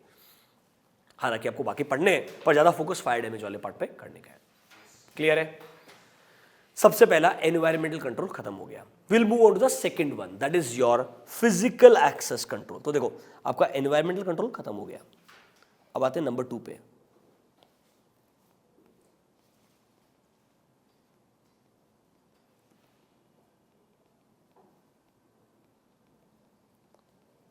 Physical access controls. अब ये क्या बोलते हैं, एक बार थोड़ा सुनने का ट्राई करो। बहुत आसान कॉन्सेप्ट है और रादर एनवायरमेंटल कंट्रोल से भी इजी है लिखने के लिए। क्यों बोलता हूं, एनवायरमेंटल कंट्रोल में एटलीस्ट स्पेसिफिक क्वेश्चन बन सकता है, फायर पे, वाटर पे, do you get my point. यहां पर वो चांस कम है। यहां पे डायरेक्ट क्वेश्चन अगर आएगा तो पूरा फिजिकल एक्सेस कंट्रोल्स पे आएगा। मतलब क्या बोल रहा है आपके जितने भी आईएस रिसोर्सेज हैं, चाहे वो टैंजिबल है या वो इनटैंजिबल है। अरे इनटैंजिबल मतलब सॉफ्टवेयर के फॉर्म में रहेंगे, do you get my point. पर सॉफ्टवेयर भी कोई ना कोई सीडीज में, यूएसबी में, yes in today's world it can be on cloud also, I understand, but किसी न किसी फॉर्म में इनटैंजिबल तरीके से भी डिस्टर्ब हो सकता है। तो अगर आप चाहते हैं आपके आईएस रिसोर्सेज को प्रोटेक्ट करना कि उनको कोई अनऑथराइज तरीके से फिजिकली एक्सेस ना कर पाए, सिस्टम के अंदर एंट्री अलग है, दैट इज लॉजिकल एक्सेस। मैं बोल रहा हूं सिस्टम जहां पड़ा है उस लोकेशन तक फिजिकली आप ना पहुंच पाओ, do you get my point, उसके लिए जब मैं कंट्रोल लगाना चाहूंगा that is called as physical access control. 5 minute discuss करते हैं, आपको सारे पॉइंट्स अपने आप याद आ जाएंगे। सबसे कॉमन चीज क्या बोलेगा, फिजिकल एक्सेस कंट्रोल का शुरुआत कैसे करोगे। सबसे पहले तो बोलेगा डोर पे लॉक लगाओ, do you get my point. अब इसमें अलग अलग टाइप के लॉक बताएगा आपको, समझ रहे हो, बोल्ट डोर लॉक, समझ रहे हो मेरा बात, इलेक्ट्रिक पिन वाला लॉक आ सकता है। फिर बोलेगा कौन एंटर करेगा, इसके लिए काम करो फिजिकल आइडेंटिफिकेशन मीडियम क्रिएट कर दो, मतलब only people with right ID cards can enter, do you get my point. अब आईडी कार्ड में भी काम करो, कलर्स बना दो अलग अलग, मतलब अगर कंप्यूटर इंस्टॉलेशन या सर्वर रूम तक सिर्फ ऑथराइज इंसान ही आना चाहिए, उसको लेट्स से येलो कलर का कार्ड दे दिया आपने आईडियली, तो आप वो ID cards that is physical identification medium को यूज कर सकते हो। उसमें वाली पिन के थ्रू होगा, आईडी कार्ड्स के थ्रू होगा, किसी भी थ्रू हो सकता है आपका आईडियली, जहां पर एक ऑथराइज इंसान ही एंटर कर रहा है। फिर सर आपके पास प्रॉपर सिक्योरिटी कैमरास होने चाहिए, सिक्योरिटी गार्ड्स होने चाहिए आइडियली। कैन आई से जो आपके लिए यू नो कॉन्ट्रैक्ट वाले एम्प्लॉइज होते हैं, मतलब जो आपका क्लीनिंग वगैरह का काम करते हैं पूरा का पूरा, उनके साथ प्रॉपर बॉन्ड साइन होने चाहिए। मतलब आप क्या करते हो मालूम है, आपको कॉमन ही मालूम रहेगा आजकल जो हमारे गार्ड्स वगैरह हैं वो प्रॉपर एक एजेंसी के थ्रू आते हैं। इवन जो हमारे यू नो हाउसकीपिंग वाले लोग रहेंगे वो भी एक प्रॉपर बॉन्डेड यू नो एक एजेंसी रहेगा, उसके थ्रू आएंगे जहां बॉन्ड साइन किया जाएगा कि आप फिजिकली यहां पर क्लीनिंग करने के लिए आएंगे, बट आप किसी भी रिसोर्स को अगर डैमेज करते हैं तो आपको उसका हर्जाना भुगतना पड़ेगा आइडियली। तो यू नो इस तरीके के कंट्रोल्स आपको डिजाइन अगर आप करते हैं that is called as physical access control. ये क्यों ईजी है, क्योंकि यहां स्पेसिफिक क्वेश्चन नहीं आता है, और जब ओपन एंडेड है तो इतने सारे में से 5 पॉइंट लिखना बहुत आसान काम है। चलो बताता हूं, आ जाओ, कम यार। Physical access control page number 3C.9, यहां पर इस लाइन को मार्क करो। Physical access controls are the controls which are related to the physical security of your tangible and intangible IS resources। जितने भी आपके, क्योंकि याद रखना फोकस पूरा अभी भी ये कंट्रोल्स कौन से है, इंफॉर्मेशन सिस्टम कंट्रोल्स है। तो प्रोटेक्ट किसको करना है, इंफॉर्मेशन सिस्टम के रिसोर्सेज को प्रोटेक्ट करने का है, चाहे वो टैंजिबल फॉर्म में या इनटैंजिबल फॉर्म में। तो डेफिनेशन में आना चाहिए दैट सर हम फिजिकल सिक्योरिटी चाहते हैं टैंजिबल एंड इनटैंजिबल, कौन से रिसोर्सेज का, इंफॉर्मेशन सिस्टम के रिसोर्सेज का। इसके लिए क्या क्या कंट्रोल्स लगा सकते हो आप, इधर आओ जरा, कंट्रोल्स सीधा directly, controls for physical exposure. Number 1 देखो, लॉक ऑन डोर्स। अब अलग अलग टाइप के लॉक बताएगा आपको, कॉम्बिनेशन डोर लॉक बना दो, बोल्टिंग डोर लॉक लगा दो, इलेक्ट्रॉनिक डोर लॉक लगा दो, बहुत कॉमन है। फिर नीचे आओ, सर डोर लॉक हो गया, सेकेंड पॉइंट, पिन नहीं है, it's not PIN, it's physical identification medium है। फिजिकल मतलब कौन एंटर कर रहा है उसको फिजिकली आइडेंटिफाई करना। कैसे आइडेंटिफाई करोगे? प्रॉपर आइडेंटिफाई बैजेस के थ्रू, या प्रॉपर पिन लगा दोगे उस डोर के ऊपर, ताकि वो पिन जिसको पता रहेगा वही एंटर कर पाएगा। इसके अंदर अब आप थोड़ा फ्यूचर में जाना चाहोगे, अगर आप थोड़े फैंसी मूवीज देखते हो हॉलीवुड के, तो आप रेटिना स्कैन लगा सकते हो, अंगूठा का स्कैन लगा सकते हो, जो भी लगाने का आपको आइडियली। फिर आप देखते होंगे कि वो हाथ काट के लगा लेता है लॉग इन करने के लिए। What ever it is, bottom line it is your physical identification medium. Next page पे आओ। लॉगिंग ऑन फैसिलिटीज, मतलब नॉर्मली जब भी कोई भी कंपनी के लिए विजिटर है, चाहे वो आपके एम्प्लॉय का रिलेटिव रहेगा या आपका कोई वेंडर वगैरह रहेगा, प्रॉपर विजिटर का एक कार्ड बनना चाहिए। वो मैन्युअली करते हो या इलेक्ट्रॉनिक करते हो, आपके ऊपर है। मैं आपको बताया था बहुत सारे एग्जांपल्स के अंदर। अगर कोई एक एम्प्लॉय अपने रिलेटिव को लेके आ रहा है, तो एम्प्लॉय को अपना एम्प्लॉय ID डालना पड़ेगा, एक टैग प्रिंट होगा, टैग यहाँ लगाना पड़ेगा या शर्ट पे लगाना पड़ेगा, जो आइडेंटिफाई करने में हेल्प करेगा दैट ये एम्प्लॉय इस विजिटर को लेके आए। और विजिटर को हर जगह का एक्सेस नहीं मिलेगा, रादर जो हमारे कंप्यूटर इंस्टॉलेशन वगैरह जहाँ रहेंगे वहाँ तो विजिटर को एक्सेस होना ही नहीं चाहिए, उस डोर का एक्सेस ही नहीं मिलना चाहिए। उसको स्वाइप कार्ड अगर दिया भी है, that swipe card can not be access on certain doors at all. ठीक बात है, आपको अदर मीन से पिक करना चाहिए। तो मैं बोलता हूं लॉक ऑन डोर्स, 1-2 पॉइंट लिखने का। Do you get my point? Physical identification medium में 2 चीज, pin number and ID badges, 2 चीज लिखने का। सीधा आ जाने का फिर डायरेक्टली अदर मीन्स पे। अदर मीन्स में भर भर के कंटेंट है। नंबर 1 देखो, आपका फेवरेट वीडियो कैमरा। दूसरा सिक्योरिटी गार्ड, ठीक है। नीचे आगे पेज पे आओ, दिख रहा है डेड मैन डोर। मैं बताया था आपको, याद है क्या? डबल डोर से पहले एक इंसान एंटर करेगा, पीछे से डोर क्लोज होगा तो ही सेकंड डोर ओपन होगा, ensuring that only 1 person enters at 1 point of time. Yes और नो? नीचे आओ, फिर can you see alarm system. अरे कोई भी अगर इलीगल तरीके से एंटर करने ट्राई कर रहा है तो नहीं होना चाहिए। फिर control of out of hours of employees. अरे बहुत इंपॉर्टेंट है, आपके एम्प्लॉइज कब ऑर्गेनाइजेशन में आ रहे हैं, कब बाहर जा रहे हैं, if they are not spending time inside the organisation, where are they going right now currently, वो सब आपको एक ओवरव्यू रहना चाहिए। फिर लास्ट में एक प्रॉपर सिक्योर्ड रिपोर्ट आना चाहिए या डॉक्यूमेंट डिस्ट्रीब्यूशन कार्ड भी रहना चाहिए, जिससे आप इंश्योर कर सकते हो कि भाई एक ऑथराइज इंसान ही एंटर कर रहा है। बॉटम लाइन, इनमें से कोई भी 4-5 पॉइंट शुरुआत में बोलूंगा। डोर लॉक 2 पॉइंट पिक किया, do you get my point? Physical identification medium 2 point pick किया, अदर के अंदर कोई भी 3 पॉइंट पिक कर लिया, तो आपका आंसर सफिशिएंट रहेगा। This is your physical access control. वापस से पहले डेफिनेशन, यहां पर फिजिकल सिक्योरिटी देना है किसको? Information system resources which are tangible और इनटैंजिबल इन नेचर। डेफिनेशन आना चाहिए। फिर ब्रॉडर एग्जांपल्स कैन बी 1, इसके अंदर 2, इसके अंदर 2, इसके अंदर 2-3, आपका आंसर खत्म। वापस से एक बार रिवाइज करते हैं, हम कहां पर है? Controls for information system resources. सबसे पहले क्या पढ़ा उसके अंदर? एनवायरमेंटल कंट्रोल, जहां पे क्या क्या था हमारे पास में? Water damage, fire damage, pollution and other damage, and the point number 4 was electrical exposure. भूलना मत, ये 3 फायर वाटर सबको याद रहता है, पोल्यूशन में इलेक्ट्रिकल एक्सपोजर लोग भूल जाते हैं, मत भूलना, वो भी एक पॉइंट याद रखना, क्योंकि 4 मार्क के लिए क्वेश्चन है तो चारों पे एक्सपेक्टेशन रहेगा, आप 1-2 पॉइंट लिखेंगे इसलिए, ठीक है। Be little careful. Then we went to physical access control, वहां पर ऐसा स्पेसिफिक क्वेश्चन चांसेस कम है, जनरल क्वेश्चन पूछने के चांसेस ज्यादा है। Are you comfortable? अब मेरे हिसाब से जो एक्चुअली में सबसे अच्छा है पढ़ने के लिए, जो सबसे लॉजिकल है पढ़ने के लिए, ये सब भी लॉजिकल था पर ये बहुत इजी था honestly speaking, that is your logical access control. मतलब सर फिजिकल एक्सेस कंट्रोल वगैरह सब बढ़िया है, पर जिसको आपके सिस्टम में एंटर करना है इन टुडेज वर्ल्ड, उसको फिजिकली आपके घर तक आने की जरूरत ही नहीं है या आपके ऑफिस तक आने की जरूरत ही नहीं है। जो आप नेटवर्क यूज कर सकते हो, नेटवर्क यूज करते हो, उस नेटवर्क को बाईपास कर सकता है आदमी डायरेक्टली। समझ रहे हो मेरा बात? तो सर लॉजिकल एक्सेस कंट्रोल ज्यादा इंपॉर्टेंट है। इसमें हमें सबसे पहले समझना पड़ेगा ये लॉजिकल एक्सेस कंट्रोल्स को वायलेट कौन कौन लोग करते हैं, who all are my possible threats, and उनके हिसाब से कंट्रोल बनाए जाएंगे। Do you get my point? तो थोड़ा टाइम स्पेंड करना ये मेरे हिसाब से बहुत इंपॉर्टेंट है एग्जाम के लिए। आइडियली समझ रहे हो मेरा बात? इसको पूछा भी है मल्टीपल टाइम एग्जाम के अंदर और आ भी सकता है वापस। यहाँ पर अमेंडमेंट ऐसे ज्यादा नहीं है ऑनेस्टली स्पीकिंग, पर यहाँ पर कंटेंट थोड़ा इंपॉर्टेंट है, इसलिए रिवीजन में इसको अच्छे से कवर करेंगे।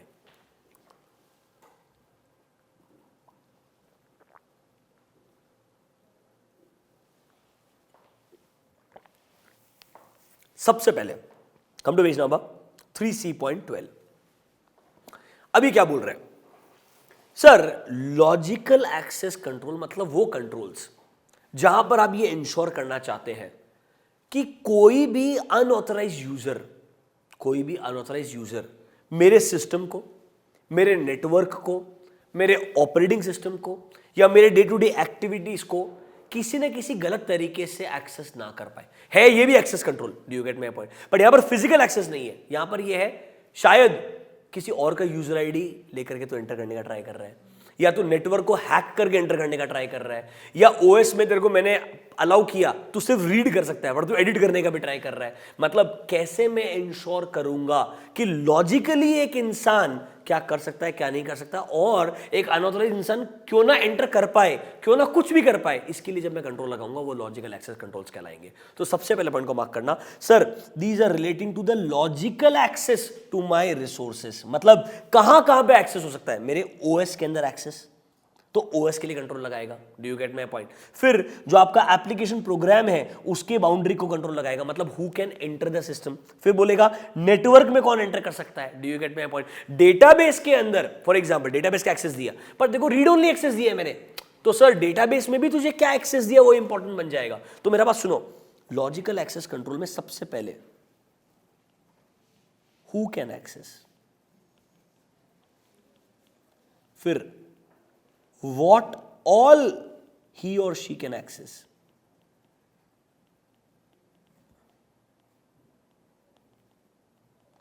एंड तीसरा चीज नंबर 1 इज कौन एक्सेस कर सकता है, नंबर 2 क्या क्या एक्सेस कर सकता है, and number 3 what all actions they can take।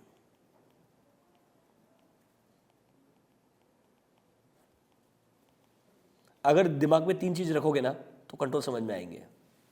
कौन एक्सेस कर सकता है, क्या क्या एक्सेस कर सकता है, और एक्सेस करने के बाद क्या एक्शंस ले सकता है। अगर 3 चीजों को दिमाग में रखोगे सारे कंट्रोल्स ऑटोमेटिकली समझ में आते जाएंगे। देखो वापस सोचना, आप कंपनी के मैनेजमेंट का पार्ट हो, आप अपने इंफॉर्मेशन सिस्टम रिसोर्स को प्रोटेक्ट करना चाहते हो, फिजिकली प्रोटेक्ट कर लिया आपने, एनवायरमेंटल डैमेज से प्रोटेक्ट कर लिया है। अब हमारे जो थ्रेट्स हैं, सर कौन कौन थ्रेट है हमारे लिए?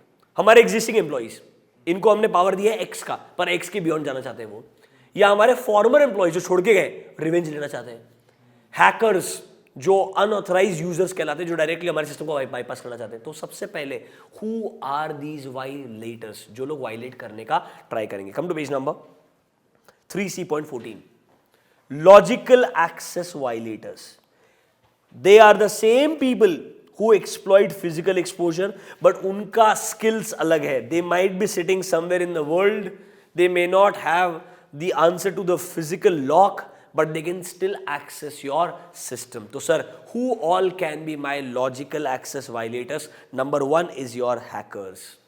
Can I say these are my unauthorized people, जिनको हमने अथॉरिटी नहीं दिया था एक्सेस करने का, पर फिर भी वो किसी न किसी फॉर्म में किसी न किसी तरीके से एज अ अनऑथराइज पर्सन हमारे सिस्टम में एंटर करने का ट्राई करते हैं। नंबर 1 सबसे बड़े वायलेटर वो है, इनके लिए कंट्रोल लगाने ही पड़ते हैं। Number 2, can you see company के एम्प्लॉइज, इनको हमने ऑथराइज किया था ये करने के लिए, पर इसके बियॉन्ड हो जाने का ट्राई कर सकते हैं। तो हमने हमारे एम्प्लॉइज के लिए भी कंट्रोल लगाना चाहिए, that even if they enter what all they can do. Number 3, हमारे इंफॉर्मेशन सिस्टम पर्सनल, ये सबसे डेंजरस है। जिनको आपने पावर दिया है इंफॉर्मेशन सिस्टम को कंट्रोल करने का, मैनेज करने का, वो खुद भी तो वायलेट कर सकते हैं, रादर उनके पास सबसे ज्यादा चांसेस है, तो उनके ऊपर भी अच्छे कंट्रोल्स होने चाहिए। वो कैसे लगाएंगे, पढ़ेंगे। Number 4, your former employees, people who have left the organisation, they may have some hard feelings associated with the organization, and they may try to use the power what they have learned during their tenure with the company। Former employees can also be a threat। And last wala, can you see a word end users? That can be any person। For example, bank का website है यार, bank का system है, internet banking है, can I से उसके users use करते हैं, समझ रहे हो मेरा बात? तो इट कैन बी और एनी थर्ड पार्टीज जो डायरेक्टली इनडायरेक्टली आपके बिजनेस से एसोसिएटेड है, वो लोग भी गलत तरीके से लॉजिकल तरीके से एक्सेस करने के बजाय वायलेट करने का ट्राई कर सकते हैं। So who all can be logical access violators, ये मालूम होना चाहिए। क्या ये क्लियर है क्या? 1 मिनट स्पेंड करो, लॉजिकल एक्सेस वायलेटर्स को पढ़ो, फिर हम लॉजिकल एक्सेस कंट्रोल पे जाएंगे।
अब देखो मेरा बात ध्यान से, शांति से सुनना, ये काफी डिटेल में लिखा हुआ है, स्पेसिफिक क्वेश्चन भी आ सकता है, डायरेक्ट क्वेश्चन आए लॉजिकल एक्सेस कंट्रोल पे तो तुम्हारे लिए बहुत फायदा है।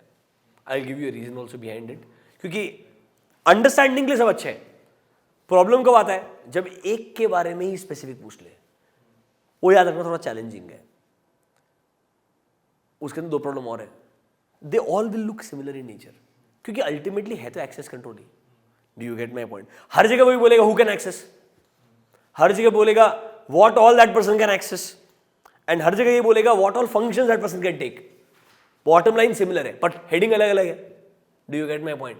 तो लिखने के लिए चैलेंजिंग है, इसे थोड़ा टाइम स्पेंड करना, एक एक करके आराम से पिक करेंगे।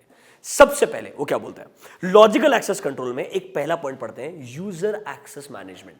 अब यहां पर ना दो वर्ड है, यूजर एक्सेस मैनेजमेंट और दूसरा user responsibilities, they are same only.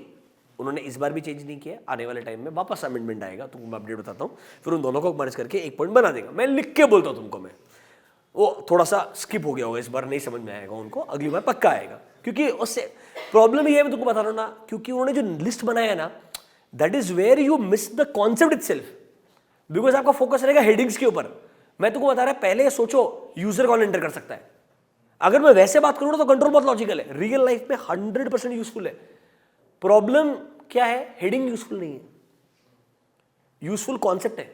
तो सर सबसे पहले यूजर एक्सेस मैनेजमेंट, मतलब सिंपल चीज है, आपके सिस्टम को कौन यूजर यूज करने वाला है, इसके लिए अगर हमने एक प्रोसेस बना दिया कि आप पहले साइन अप करो, अब एक रजिस्टर्ड यूजर है या नहीं है ये हम इंश्योर करेंगे। मतलब don't you think if you join an organisation day one पे थोड़ी बोलते हैं ये लो सब एक्सेस दे दिया आपको, नहीं, पहले इंडक्शन देगा, कंपनी के बारे में समझाएगा, एक कंपनी का लैपटॉप अलोकेट करेगा आपको, फिर आपको लैपटॉप जब यूज करेंगे तो आपको ईमेल पे पहला ईमेल आएगा, आपको यूजर आईडी एंड पासवर्ड क्या है, और डे वन पे सब कुछ एक्सेस नहीं देगा, वो यूजर आईडी पासवर्ड से आपको कुछ बेसिक चीज़ों का एक्सेस दिया जाएगा।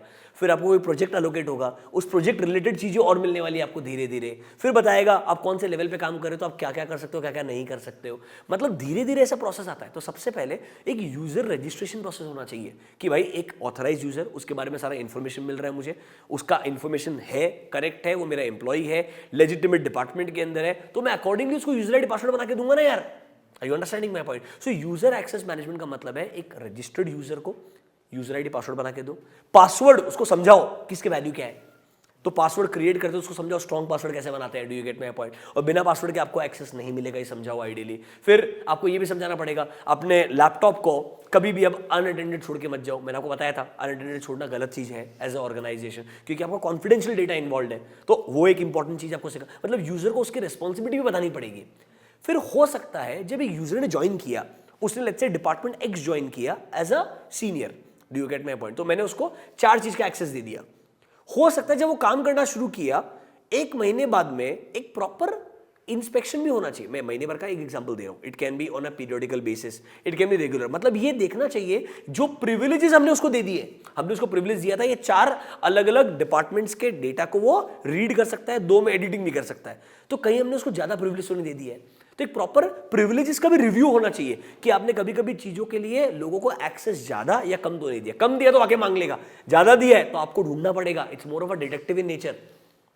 Are you understanding my point? तो इस तरीके से प्रॉपर यूजर्स को मैनेज करने का प्रोसीजर होना चाहिए, उसको बोलते हैं यूजर्स एक्सेस मैनेजमेंट। इधर आओ, लॉजिकल एक्सेस कंट्रोल सबसे पहला पॉइंट देखो क्या बोलता है, यूजर एक्सेस मैनेजमेंट। सबसे पहले क्या बोलता है, एक प्रॉपर यूजर का रजिस्ट्रेशन कराओ, उससे पूछो sir why, who is the user, data owner कौन है, उसको अब फॉर एग्जांपल मैं उसको 3 चीजों का एक्सेस दे रहा हूं, अब वो 3 चीजों में सिस्टम का ओनर कौन है उससे भी तो अप्रूवल लेना चाहिए ना। मैं उसको रिक्वेस्ट दूंगा कि मेरे को इसका एक्सेस चाहिए, पर मिलेगा या नहीं मिलेगा वो रिसोर्स ओनर अप्रूव करेगा आइडियली, यस और no.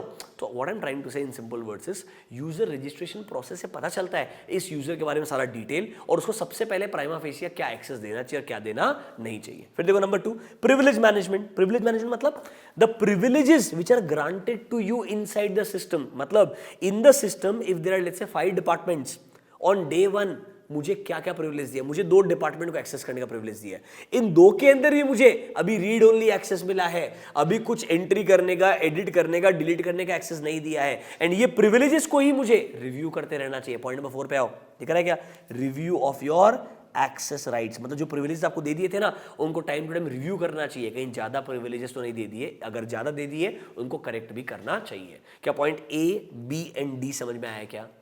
Number 1 registration of the user, number 2 privileges को मैनेज करना, एंड तीसरा उसको रेगुलरली इंस्पेक्ट भी करना। फिर जो पॉइंट नंबर सी है, देखो can you see, user password management, ये पॉइंट, और आगे यूजर रिस्पॉन्सिबिलिटी में point number A password use, don't you think they are same? Strong password कैसे बनाने का है, यूजर को बताओ, पासवर्ड्स आर एक्सट्रीमली इंपॉर्टेंट, इसलिए सेट करते वक्त your password should not be your name, your password should not be password itself. Do you get my point? तो मतलब आई एम ट्राइंग टू से, उनको आपको ये भी समझाना पड़ेगा ना कि रेलेवेंस ऑफ पासवर्ड क्या है, कैसे स्ट्रॉन्ग पासवर्ड बनाया जाएगा। फिर देखो हर कंपनी ऐसा पॉलिसीज बनाता है, after every 30 days you have to change your password and it can not be same as last 3 passwords. ये क्या है? स्ट्रॉन्ग पासवर्ड रिलेटेड पॉलिसीज बनाए हुए हैं। Don't you think this should be there? ये शुड बी देयर। फिर देखो user access management के नीचे आ गया यूजर रिस्पॉन्सिबिलिटी, वो एक्चुअली में सेम ही है, एक ही चीज में कवर होना चाहिए, बस उन्होंने यूजर रिस्पॉन्सिबिलिटी को अलग से पॉइंट बना के दिया है। और वहां देखो never leave your equipment unattended, दिख रहा है क्या? गिविंग यू 1 minute, दिमाग लगाओ। हम कहां पर है? इंफॉर्मेशन सिस्टम रिसोर्सेज के वाले कंट्रोल में। वहां पर पहला क्या पढ़ा? एनवायरमेंटल पढ़ा, फिजिकल एक्सेस पढ़ा, अभी हम आगे लॉजिकल एक्सेस में। लॉजिकल एक्सेस में सर ने बोला था पार्ट्स में डिवाइड कर दो। सबसे पहले क्या बताया? User access management, user responsibility साथ साथ में आता है। एग्जाम में यूजर रिस्पॉन्सिबिलिटी आएगा ही नहीं, 2 ही पॉइंट है। क्या पूछेंगे? पूछेंगे क्या? यूजर एक्सेस मैनेजमेंट पूछेंगे। वहां 4 है, पहला रजिस्ट्रेशन, फिर पासवर्ड मैनेजमेंट, फिर प्रिविलेजेस देना उसका मैनेजमेंट, और उसको यूजर एक्सेस राइट्स को इंस्पेक्ट भी करना, रिव्यू भी करना। तो अगर ऐसा बनाओगे तो आपका यूजर एक्सेस मैनेजमेंट हो जाएगा। पहले 2 पॉइंट क्लियर है क्या? ब्रेक कर करके खुद से पढ़ा करो तो आपको लॉजिकली समझ में भी आएगा और आप लिख भी पाओगे। वापस से बता, और सिर्फ रीडिंग से कुछ नहीं होगा, अंदर का कुछ मैच ही नहीं होगा वरना। इसीलिए जो समझा रहा हूं वो सुनो, मैं सिर्फ रीडिंग नहीं बोल रहा हूं, आपको समझा रहा हूं अंदर क्या है, तब आप सोच करके लिख पाओगे आराम से। ठीक है, 1 मिनट स्पेंड करो, पहले 2 पॉइंट क्लियर है क्या?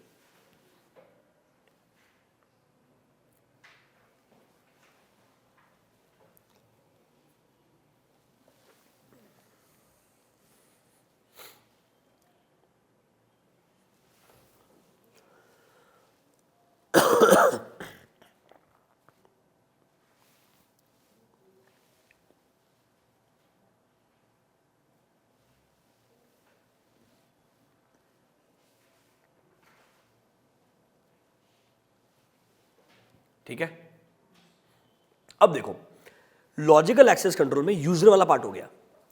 अब वो बात करेगा नेटवर्क के स्पेसिफिक कंट्रोल्स का। एग्जाम में नेटवर्क एक्सेस कंट्रोल एंड जो आगे ऑपरेटिंग सिस्टम वाला है, दोनों इंपॉर्टेंट है। मैं आपको बता रहा हूं, इन पे स्पेसिफिक क्वेश्चन आ सकता है। नेटवर्क एक्सेस कंट्रोल, अगला वाला जो ओएस वाला पार्ट है ना, ऑपरेटिंग सिस्टम एक्सेस कंट्रोल, दोनों को मार्क करना। There can be a specific question also, क्योंकि बहुत डिटेल में दिया है, पर एक्चुअली में ईजी है। अगर आप समझने का ट्राई करोगे ना, आप सही में लिख पाओगे। मैं बोल रहा हूं, बस इट जस्ट नीड्स टाइम। मैं आपको बोला ना, टाइम अगर आपने इसको दिया ना 15-20 मिनट, तो कोई दिक्कत नहीं है। एक चीज मुझे बताओ, जब आप रिवाइज करोगे, ऑब्जेक्टिव वाले रिवाइज करो 5 मिनट, जैसे ही आप आओगे इंफॉर्मेशन सिस्टम रिसोर्सेज पे, उसमें environmental and physical access 5 minute, उससे ज्यादा देना मत। टाइम किधर स्पेंड करना बोलता हूं? लॉजिकल एक्सेस कंट्रोल पे आना। सबसे पहले लॉजिकल एक्सेस वायलेटर्स पढ़ना, फिर सबसे पहली चीज पढ़ना user access management and user responsibility. Sir ने बोला था सेम ही है, फोकस यूजर एक्सेस मैनेजमेंट पे करने का है, वो उड़ाने का। फिर आने का नेटवर्क एक्सेस कंट्रोल पे। ऐसे टुकड़ों टुकड़ों में जाओगे तो सही में समझ में भी आएगा और दिमाग लगा सकते हो। अब हम बात करते हैं नेटवर्क एक्सेस कंट्रोल का। सर हमारे कंपनी का जो नेटवर्क है उसको कोई अनऑथराइज इंसान एंटर ना कर पाए, मतलब सिंपल है। अब वापस सेम क्वेश्चंस, नेटवर्क को कौन एक्सेस कर सकता है?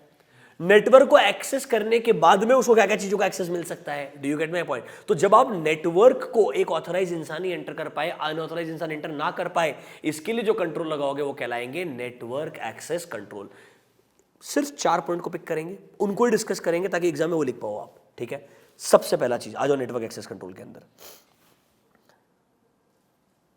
Policy on use of network services. Her company अपने नेटवर्क के रिगार्डिंग पॉलिसीज बनाती है, दैट आप इन सिंपल टर्म्स हमारे रिसोर्सेस का इंटरनेट पे किस किस पर्पस के लिए, क्या क्या चीज के लिए यूज कर सकते हैं। एग्जांपल देता हूं, सिंपल समझ में आएगा। When you join any organisation, let's say when I used to work with Deloitte, they used to say you can't use Gmail, the device which they have given to you, उस पर आप Gmail use नहीं कर सकते हो। समझ रहे हो? जीमेल अगर यूज करना है तो बाद में उन्होंने अलाउ किया, आपको जो ईमेल है उसको रीड कर सकते हो, you can not send email. क्यों? क्योंकि जीमेल एक थर्ड पार्टी का है, गूगल का है। Do you get my point? अगर आप जो लैपटॉप में क्लाइंट का डेटा है उसको जीमेल के थ्रू किसको सेंड कर पाओगे, हमारा कंट्रोल नहीं होगा उसके ऊपर।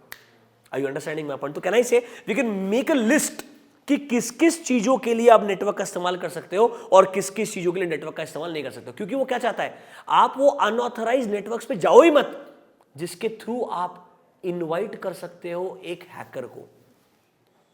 आप सिर्फ हमारे सॉफ्टवेयर, हमारे सिस्टम्स को यूज करो। तो आप उसके रिगार्डिंग एक पॉलिसी बनाओ। देखो जरा ध्यान से, an enterprise wide policy should be made कि इंटरनेट सर्विस का इस्तेमाल should be only for the business needs. This is the first step. देखो, एक proper appropriate services and approval दो कि इसके बियॉन्ड कोई जा ही नहीं सकता। इसके बियॉन्ड अगर जाने का है तो आपको आपके आईटी हेड का अप्रूवल लेना पड़ेगा। तो मतलब सर, अगर आप चाहते हो नेटवर्क को अनऑथराइज्ड इंसान आए ना, तो कम से कम एग्जिस्टिंग एम्प्लॉइज को बोलो you have to follow this path. So make a entity level network policy, what you can use it for and what you cannot use it for. Is this clear to you? अब दूसरा चीज, next page पे आओ, next page पे आओ। एक word को mark करो, फायरवॉल। सबसे कॉमन जो याद रहेगा हमेशा, फायरवॉल इतना कॉमन टर्म है कि भाई हम किसी भी नेटवर्क को, चाहे वो कंपनी आपकी बैंकिंग कंपनी है, इंश्योरेंस कंपनी है, नॉर्मल कंपनी है, अगर आप एक कंपनी के नेटवर्क को प्रोटेक्ट करना चाहते हैं, आप फायरवॉल लगाएंगे। That means it's creating an additional virtual wall along with your existing network, ताकि एक अनऑथराइज्ड इंसान उसके अंदर एंटर ना कर पाए। देखो, it is a system that enforces, mark the word, access control between two network. मतलब जितना भी उस नेटवर्क से एसोसिएटेड ट्रैफिक है उसको मॉनिटर किया जाएगा, और अगर एक ऑथराइज्ड इंसान है तो ही वो उसको पास करेगा, वरना वो पास ही नहीं करने देगा। मतलब फायरवॉल एक तरीके से एज अ प्रोटेक्शन है आपके नेटवर्क के अगेंस्ट में कि एक ऑथराइज्ड इंसान को ही वो नेटवर्क में एंटर करने देगा, वरना एंटर नहीं करने देगा। क्या ये चीज समझ में आया? फायरवॉल के अराउंड ही अलग अलग 4 ऑप्शंस हैं और वही आपका आंसर है। एक वर्ड है कॉल बैक डिवाइस। क्या वर्ड है? Call back device. मैंने समझाया भी था आपको। इट्स बेसिकली, एक जमाने में डायल अप कनेक्शन वाला कॉन्सेप्ट था। You want to connect with a server, तो आप उस सर्वर को मतलब कनेक्ट करने के लिए कॉल करेंगे। एक जमाने में डायल अप कनेक्शन हुआ करता था इंटरनेट का, जो आपके अभी भी बीएसएनएल के अंदर कभी कभी लोग यूज कर सकते हैं। It's more of you try to connect with the network, आप उनको रिक्वेस्ट देंगे, आप डायरेक्टली अप्रूवल मिलेगा ही नहीं आपको, आपका कॉल इनडायरेक्टली कट हो जाएगा, आपका नेटवर्क कनेक्शन रिक्वेस्ट वहां चले जाएगा। उनको लगता है अगर आप ऑथराइज यूजर हैं तो आपको कॉल बैक करेंगे। That means they will allow you now to enter in the system. Do you get my point? That's called your call back device. देखो बहुत सिंपल लिखा है। It is a principle that आप चाहेंगे intruder को intranet से ही बाहर रखें। इंट्रानेट मतलब आपके ऑर्गेनाइजेशन का नेटवर्क। देखो, internet is open ended, internet is within the organisation. तो हम चाहेंगे जो इंट्रूडर है हमारा इंटरनेट से दूर है, तो आप क्या चाहेंगे? हम चाहेंगे sir that call back device को यूज करो, ताकि यूजर एंटर कर ही नहीं सकता है पासवर्ड से, ऑटोमेटिकली कनेक्शन ब्रेक हो जाएगा। जैसे वो पासवर्ड एंटर करेगा, connection will break. Then if you are the authorised person, then you will get a call back that will allow you to establish a new connection. मतलब देखो, network access control में network को protect करना है। सबसे पहले entity level पे policy बना दो, क्या अलाउड है क्या नहीं अलाउड है। इससे फालतू के इंट्रूडर को एक्सेस ही नहीं मिलेगा, मतलब उनको हिंट नहीं मिलेगा ना कि ये ऑप्शन है। फिर सर फायरवॉल लगा दो या कॉल बैक डिवाइस लगा दो। दोनों में क्या इंश्योर करोगे? बाहर वाला अनऑथराइज्ड इंसान एंटर ना कर पाए। समझ रहे मेरे बात? Exactly similar third concept, last concept है एन्क्रिप्शन। अरे आप लेक्चर्स के रिगार्डिंग आपको बोला ही होगा ना मैंने, ओपन फाइल है, पहले उसको एन्क्रिप्ट करोगे, 2256 बिट एन्क्रिप्शन किया, मतलब फाइल का हर एक पार्ट को एन्क्रिप्ट करके रखा है। अगर आपके पास में सही डिक्रिप्ट करने का की है तो ही आप उसको ओपन कर सकते हो, वरना ओपन नहीं कर सकते हो। मालूम रहेगा, that is called as encryption. Mark करो। देखो, it is conversion of data into a secret code, sir that is called as cipher text. अगर आपको सही में आपके पास में डिक्रिप्ट करने का की रहेगा, सिक्योरिटी पिन रहेगा, तो ही आप उसको कन्वर्ट करके क्लियर टेक्स्ट के फॉर्म में लेके आ सकते हो। इसके बारे में और डिटेल में पढ़ेंगे, ऑडिट फंक्शन वाले कंट्रोल्स में वहां पर आएगा, क्योंकि जब हम एप्लीकेशन कंट्रोल्स पढ़ेंगे ना, तब इसके बारे में और डिटेल में डिस्कशन होगा। नेटवर्क एक्सेस कंट्रोल खत्म। 4 चीजों पे फोकस करने का है। अभी डिसाइड कर लो, ताकि आगे 4 ही पढ़ोगे। एंटिटी वाइड नेटवर्क पॉलिसी बनाएंगे, फायरवॉल सिस्टम यूज कर सकते हैं, कॉल बैक डिवाइस यूज कर सकते हैं, एन्क्रिप्शन यूज कर सकते हैं। क्लियर है क्या? पक्का? नेक्स्ट देखो वापस से, यूजर एक्सेस मैनेजमेंट समझ में आ गया? इसके अंदर ही आपकी यूजर रिस्पॉन्सिबिलिटीज थी।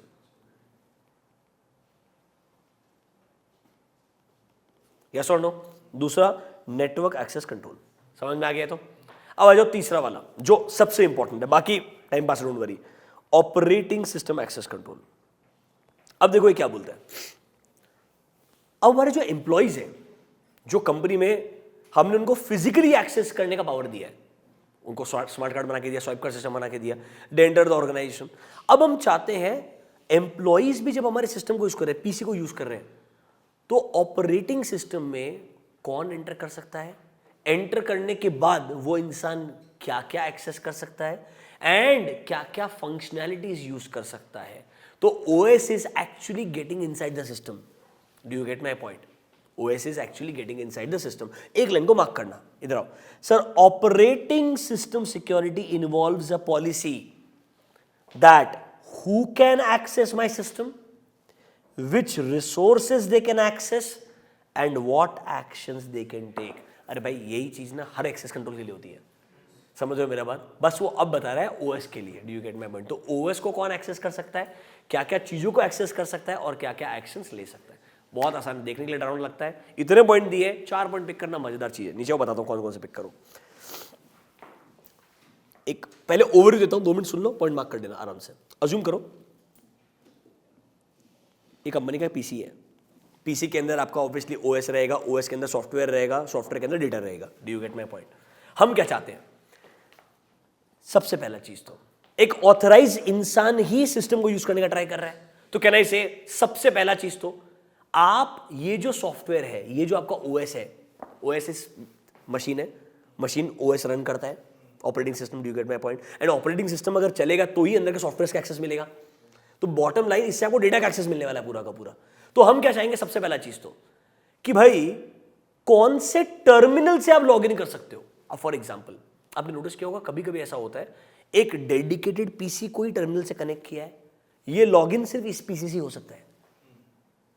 It is not cloud log in, it is a PC specific log in. Do you get my point? तो अगर आपको लगता है बहुत ही एक्सट्रीम सोर्स ऑफ इंफॉर्मेशन, जैसे फॉर एग्जांपल आपको बताऊं ब्लूमबर्ग वगैरह होते हैं ना, इनके प्रॉपर टर्मिनल्स होते हैं, वो आपके एक स्पेसिफिक पीसी को टर्मिनल अलोकेट करते हैं, उस डिवाइस पे यूज कर सकते हो आप, किसी और डिवाइस पे यूज नहीं कर सकते आप। अरे टैली के अंदर भी एक जमाने में ऐसा ऑप्शन आता था, tally can be use on a specific PC only.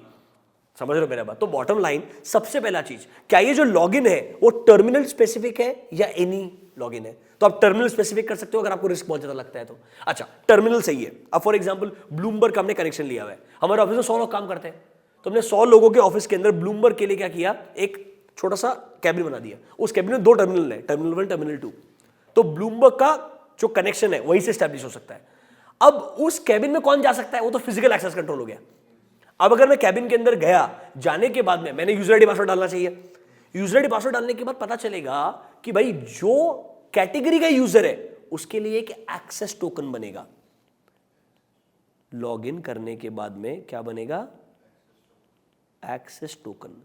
मतलब जैसे मैंने मेरा यूजर आईडी पासवर्ड डाला, उस यूजर आईडी पासवर्ड को एंटर करने का तो बताएगा, अच्छा यूजर एक्स, इसके पास में 2 चीजों को एडिट करने का ऑप्शन है, इसको सिर्फ रीड ओनली का ऑप्शन है। एक एग्जांपल दे रहा हूं मैं, समझ रहे हो मेरा बात? कहना इसे वो एक्सेस टोकन में पता चलेगा कि मुझे एज ए यूजर स्टार्टिंग से क्या प्रिविलेज दिया है।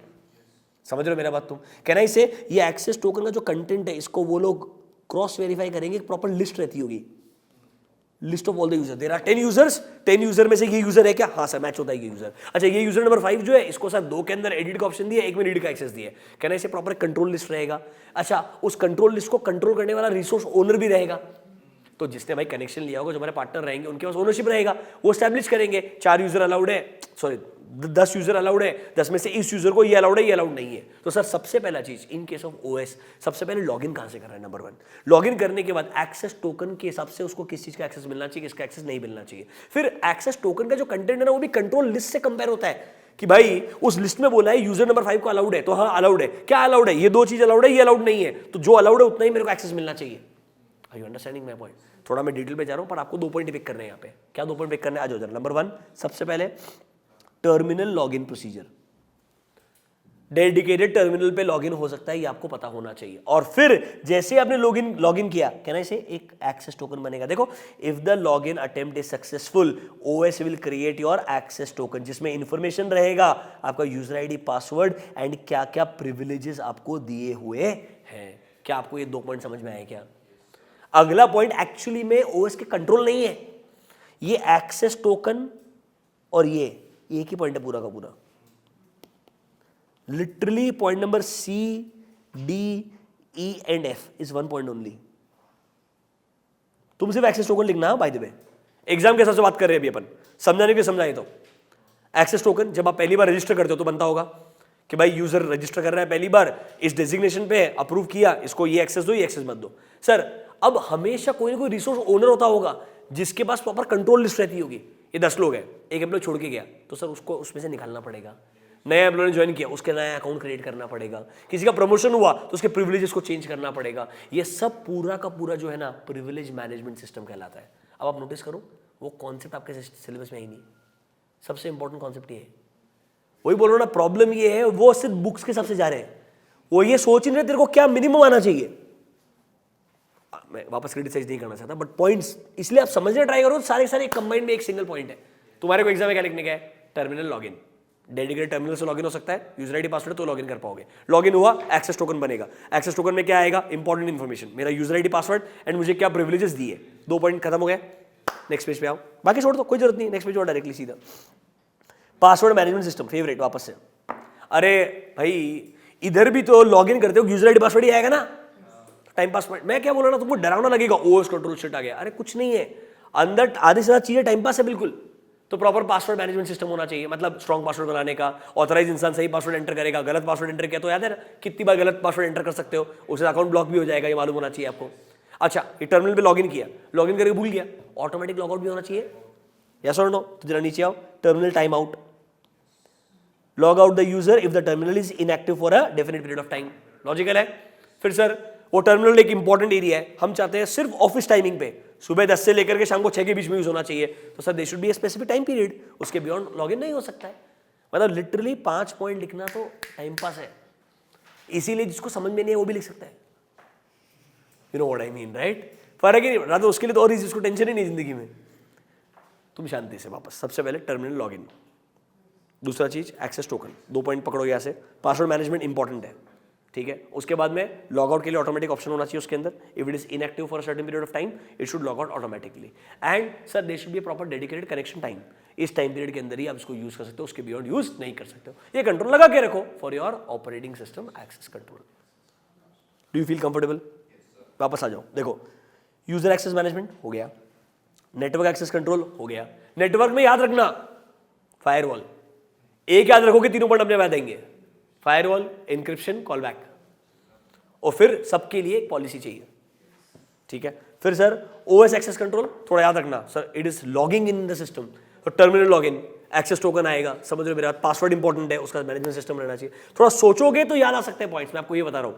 तो याद तो करना ही पड़ेंगे आपको लास्ट में, मैं मना नहीं कर रहा हूं. But at that moment if you know the concept at least फिर भी रिकॉल करना ईजी रहेगा. एंड अंदर का लैंग्वेज जो मैं बोल रहा हूं ना वैसा का वैसा लिखा हुआ है. तो अगर आप एक बार भी रीड करके चले जाओगे ना, मैं आपको वापस बोला EIS में समझ में अगर आया और हेडिंग याद है तो नंबर मिल जाता है. क्योंकि अंदर का लैंग्वेज एक्चुअली में अंडरस्टैंडिंग के हिसाब से आता है. SM में मैच नहीं हुआ ना 0 दे देता है. EIS में नंबर देता है, मैं तुमको बता रहा हूं. थोड़ा ये समझो इस चीज को. सर एक एप्लीकेशन कंट्रोल्स है, उसको पढ़ेंगे. उसके पहले सबसे लास्ट वाला कंट्रोल्स इन मोबाइल.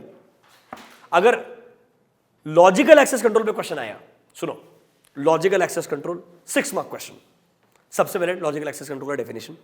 वायलेटर्स लिखने का जरूरत नहीं है, वो स्पेसिफिक क्वेश्चन अगर आए वायलेटर्स में तो ही लिखने का, वरना सिर्फ डेफिनेशन. मैं डेफिनेशन रिविजिट करूंगा अभी 2 मिनट रुकना. We will revisit the definition and आपको समझ में अभी और बेटर आएगा. डेफिनेशन लिखा. सबसे पहले यूजर एक्सेस मैनेजमेंट 2 पॉइंट लिखा. यूजर रिस्पॉन्सिबिलिटी 1 पॉइंट लिख दो, पासवर्ड यूज तो भी काम हो जाएगा. समझ रहे हो? नेटवर्क एक्सेस कंट्रोल सिर्फ टाइम पास, फायरवॉल, एन्क्रिप्शन. समझ रहे मेरे बात? Operating access control, terminal login, access token. समझ रहे मेरे बात? फिर अगर आपको एप्लीकेशन कंट्रोल से डर लगता है क्योंकि एक्चुअली में वो बहुत ऐसा जनरल जैसा लिखा है, थोड़ा चैलेंजिंग हो सकता है, इसलिए मैं उसको छोड़ा और लास्ट पे आया. कौन सा? Controls with mobile. ये बहुत डिफिकल्ट है. क्या बोलता है सर? पहले क्या था, सिस्टम को यूज करने के लिए ऑफिस आना पड़ता था. अब ऐसा नहीं है, लैपटॉप यूज करता है, मोबाइल यूज करता है. मतलब आप सिस्टम का इस्तेमाल कहीं से भी कर सकते हैं.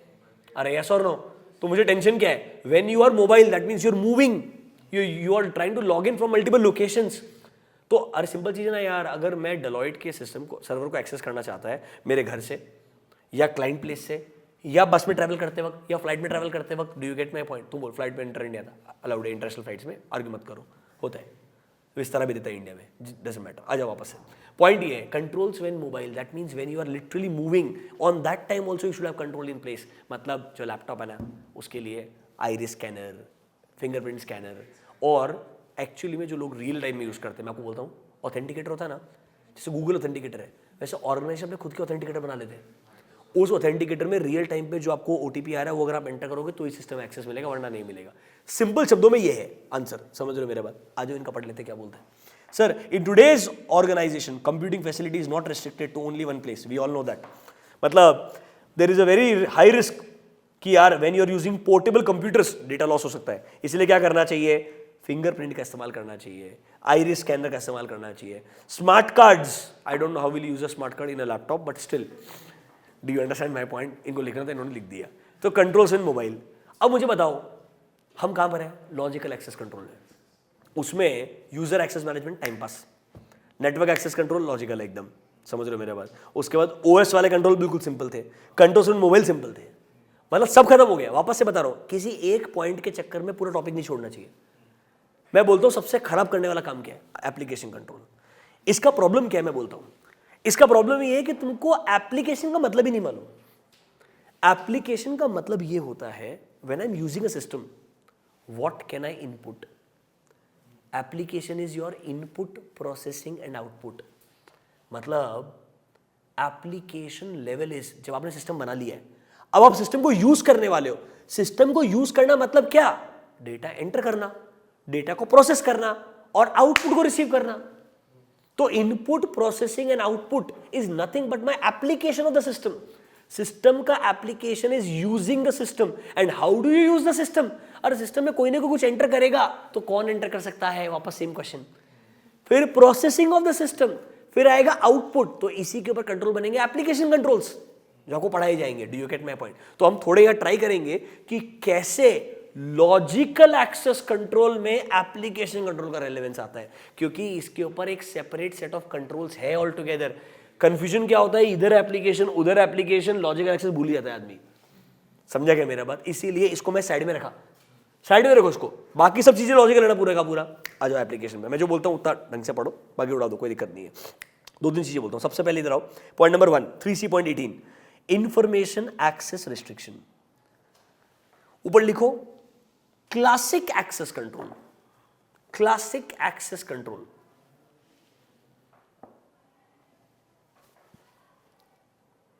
मतलब क्या? क्लासिक एक्सेस कंट्रोल, अरे नॉर्मली एक इंसान को पूछा एक्सेस कंट्रोल है तो मतलब क्या है? कौन क्या एक्सेस कर सकता है? ये वही है। क्योंकि अब आप सिस्टम को यूज करने वाले हो, तो सिस्टम को जब आप यूज कर रहे हो तो आप क्या यूज कर सकते हो, क्या देख सकते हो? जरा नीचे आओ। Sir, the access to information is prevented by application menu interfaces. मतलब a user can access only those items जो उसके लिए ऑथराइज्ड है। Don't you think it's nothing but my RBAC, role based access control? That is nothing but my classic access control. Normally लोगों को access control मतलब ये लगता है तेरे रोल के हिसाब से तेरे को बताएंगे क्या तू एक्सेस कर सकता है, क्या एक्सेस नहीं कर सकता। एग्जांपल पढ़ के देख लो।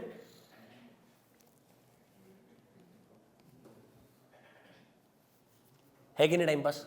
सिर्फ नाम डरावना है। अरे एप्लीकेशन मतलब सिस्टम को यूज करना।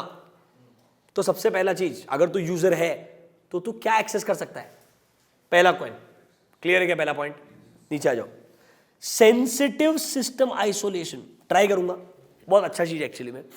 मुझे लगता है लेट्स से फॉर एग्जांपल यहां पे हम लेक्चर्स रिकॉर्ड करते हैं, रिकॉर्ड करने के बाद में उनको एडिट करते हैं, फिर हम उनको कंप्रेस करते हैं, फिर हम उनको एनक्रिप्ट करते हैं, फिर उनको अपलोड करते हैं। इन सब में मेरे लिए सबसे इंपॉर्टेंट चीज क्या है? जो ओरिजिनल लेक्चर है ना, उसका बैकअप होना चाहिए। जब इतनी चीजें हो रही है, मैं क्या चाहेगा? एक काम करे यार, जैसे ओरिजिनल लेक्चर आया ना, उसका एक कॉपी बना के एक अलग सिस्टम पे डाल दे, जिसका एक्सेस किसी को नहीं रहेगा। किसी को मतलब किसी को तो रहेगा, बट इन जनरल लोगों को नहीं रहेगा। Do you get me? Can I से मैं एक इंपॉर्टेंट सिस्टम को आइसोलेट कर रहा हूं, बाकी सब चलने तो कोई दिक्कत नहीं है। तुम्हारे पास रॉ मटेरियल आ गया ना, उसको एडिट करो, कंप्रेस करो, जो करना है करो, पर एक रॉ मटेरियल को साइड में भी रख दो।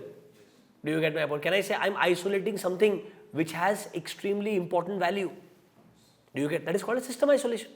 देखो, बेस्ड ऑन क्रिटिकल कंसिडरेशन, कितना क्रिटिकल है आपके लिए, शायद आप एक सिस्टम को आइसोलेटेड एनवायरनमेंट में रन कर सकते हो। खत्म बात। अरे हम यही चाहते हैं ना, जब आप सिस्टम को यूज कर रहे हो तो क्या क्या ध्यान रखो। सबसे पहली चीज तो भाई इन्फॉर्मेशन क्या एक्सेस कर सकता है वो कंट्रोल लगा दो। फिर दूसरा चीज, कोई बहुत इंपॉर्टेंट सिस्टम है उसको आइसोलेटेड एनवायरनमेंट रन कर लो। फिर सिंपल चीज सुनो, कौन लॉगिन कर रहा है, कब लॉगिन कर रहा है, क्या एडिट कर रहा है, प्रॉपर ऐसा लॉग रिकॉर्ड मेंटेन होना चाहिए। तो नेक्स्ट देखो अगला point, event login. It is easy and viable to maintain extensive log of all the events. क्योंकि अगर लोग अलग अलग यूजर आईडी याद है किसी को, लेट्स से पता चल गया, अलग अलग पासवर्ड डालने का ट्राई कर रहा है मल्टीपल फॉर एग्जांपल, और मल्टीपल टाइम पासवर्ड गलत हुआ है, अलग अलग लोकेशन से पासवर्ड गलत हुआ है, तो पता चल सकता है ना कि कौन गलत तरीके से ट्राई करने का एंटर करने का ट्राई कर रहा है सिस्टम में। That is called as event logging. ठीक है, 3 पॉइंट हो गए। पहला पॉइंट क्या था, टाइम पास, RBAC है, क्लासिक एक्सेस कंट्रोल है। दूसरा वाला जो इंपॉर्टेंट सिस्टम है उसको आइसोलेट कर दो, डे टू डे वर्किंग में लेके मत आओ, टेंशन ही खत्म। समझ रहे हो मेरा बात। फिर जो भी आप यूज करो सिस्टम को, प्रॉपर लॉग्स मेंटेन करो, हर इवेंट का इंपॉर्टेंट रिकॉर्ड मेंटेन करो, ताकि कोई प्रॉब्लम है तो मिल जाएगा। सबसे बेस्ट चीज, आखिरी पॉइंट पे आ जाओ, क्लॉक सिंक्रोनाइजेशन। अरे सिस्टम है, यूएस टीम भी है, इंडिया टीम भी है, यूरोप टीम भी है, सबका अलग अलग टाइम जोन्स रहेगा। प्रॉब्लम ये है, एक ही फाइल के ऊपर तीनों लोग काम कर रहे हैं। अब अगर मैं टाइम जोन एक स्ट्रीमलाइन नहीं करूंगा तो ऐसा दिखेगा 8 बजे तीनों ने काम किया। Do you get my point? So don't you think I should have a proper clock synchronization for my system so that I can identify who did work? तो मतलब मेरे 24 आवर्स ना कांस्टेंट होने चाहिए इस सिस्टम के लिए for all the people irrespective of the time zone. Are you understanding my point? So that I can identify इसने मेरे ऑफिस टाइम के हिसाब से 6 बजे काम किया। अब वो उसके घर में कितना बजा टाइम फर्क नहीं पड़ता मेरे को। 6 बजे इसने किया है, 8 बजे इंडिया के एक बंदा तो उसने चेंज किया है, हो सकता है इंडिया में उस समय सुबह के 9 बज रहे होंगे, इमटेरियल है। मेरा ऑफिस का क्लॉक सेम रहेगा सबके लिए इररेस्पेक्टिव ऑफ योर बाउंड्री। मतलब ये होता है, लिखा उन्होंने नहीं ढंग से, बट मतलब ये है। ठीक है, that's called as clock synchronization. खत्म हो गया, done. Logical access control done. अब एक काम करो, अब लॉजिकल एक्सेस कंट्रोल के डेफिनेशन पे आओ। आओ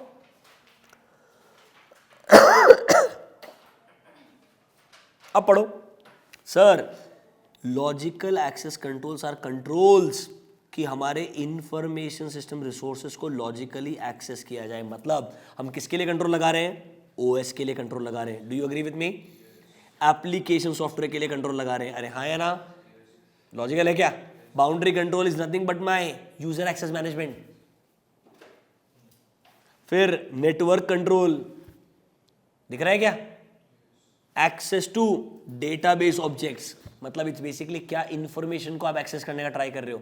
ये एप्लीकेशन के अंदर याद है क्या पहला पॉइंट था, RBAC, उसको रिप्रेजेंट कर रहा है। और आखिरी वाला पॉइंट एनक्रिप्शन कंट्रोल, जो नेटवर्क का ही पार्ट है। बॉटम लाइन, डेफिनेशन याद करने की जरूरत नहीं है अगर अंदर का हेडिंग याद है तो। समझा क्या? देखो, एक 2 मिनट के लिए ओवरव्यू देता हूँ। इस सेशन का डिस्कशन मेजर पार्ट खत्म हो चुका है। ऑब्जेक्टिव क्या है एग्जाम में? ऑब्जेक्टिव्स के हिसाब से क्या कंट्रोल है, आ सकता है question.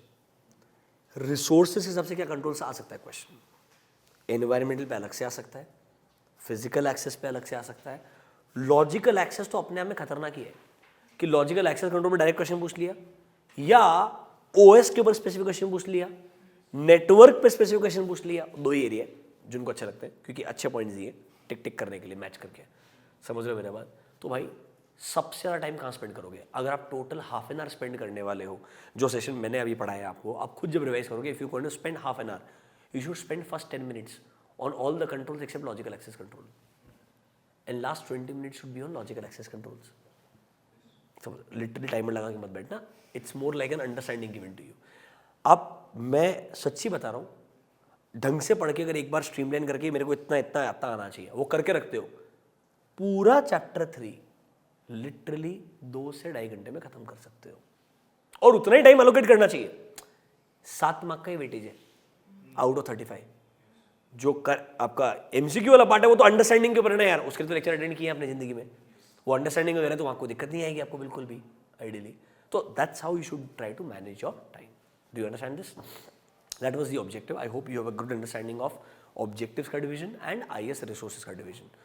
In the next session, we'll try to discuss on controls on the basis of audit function. That is your managerial and application controls.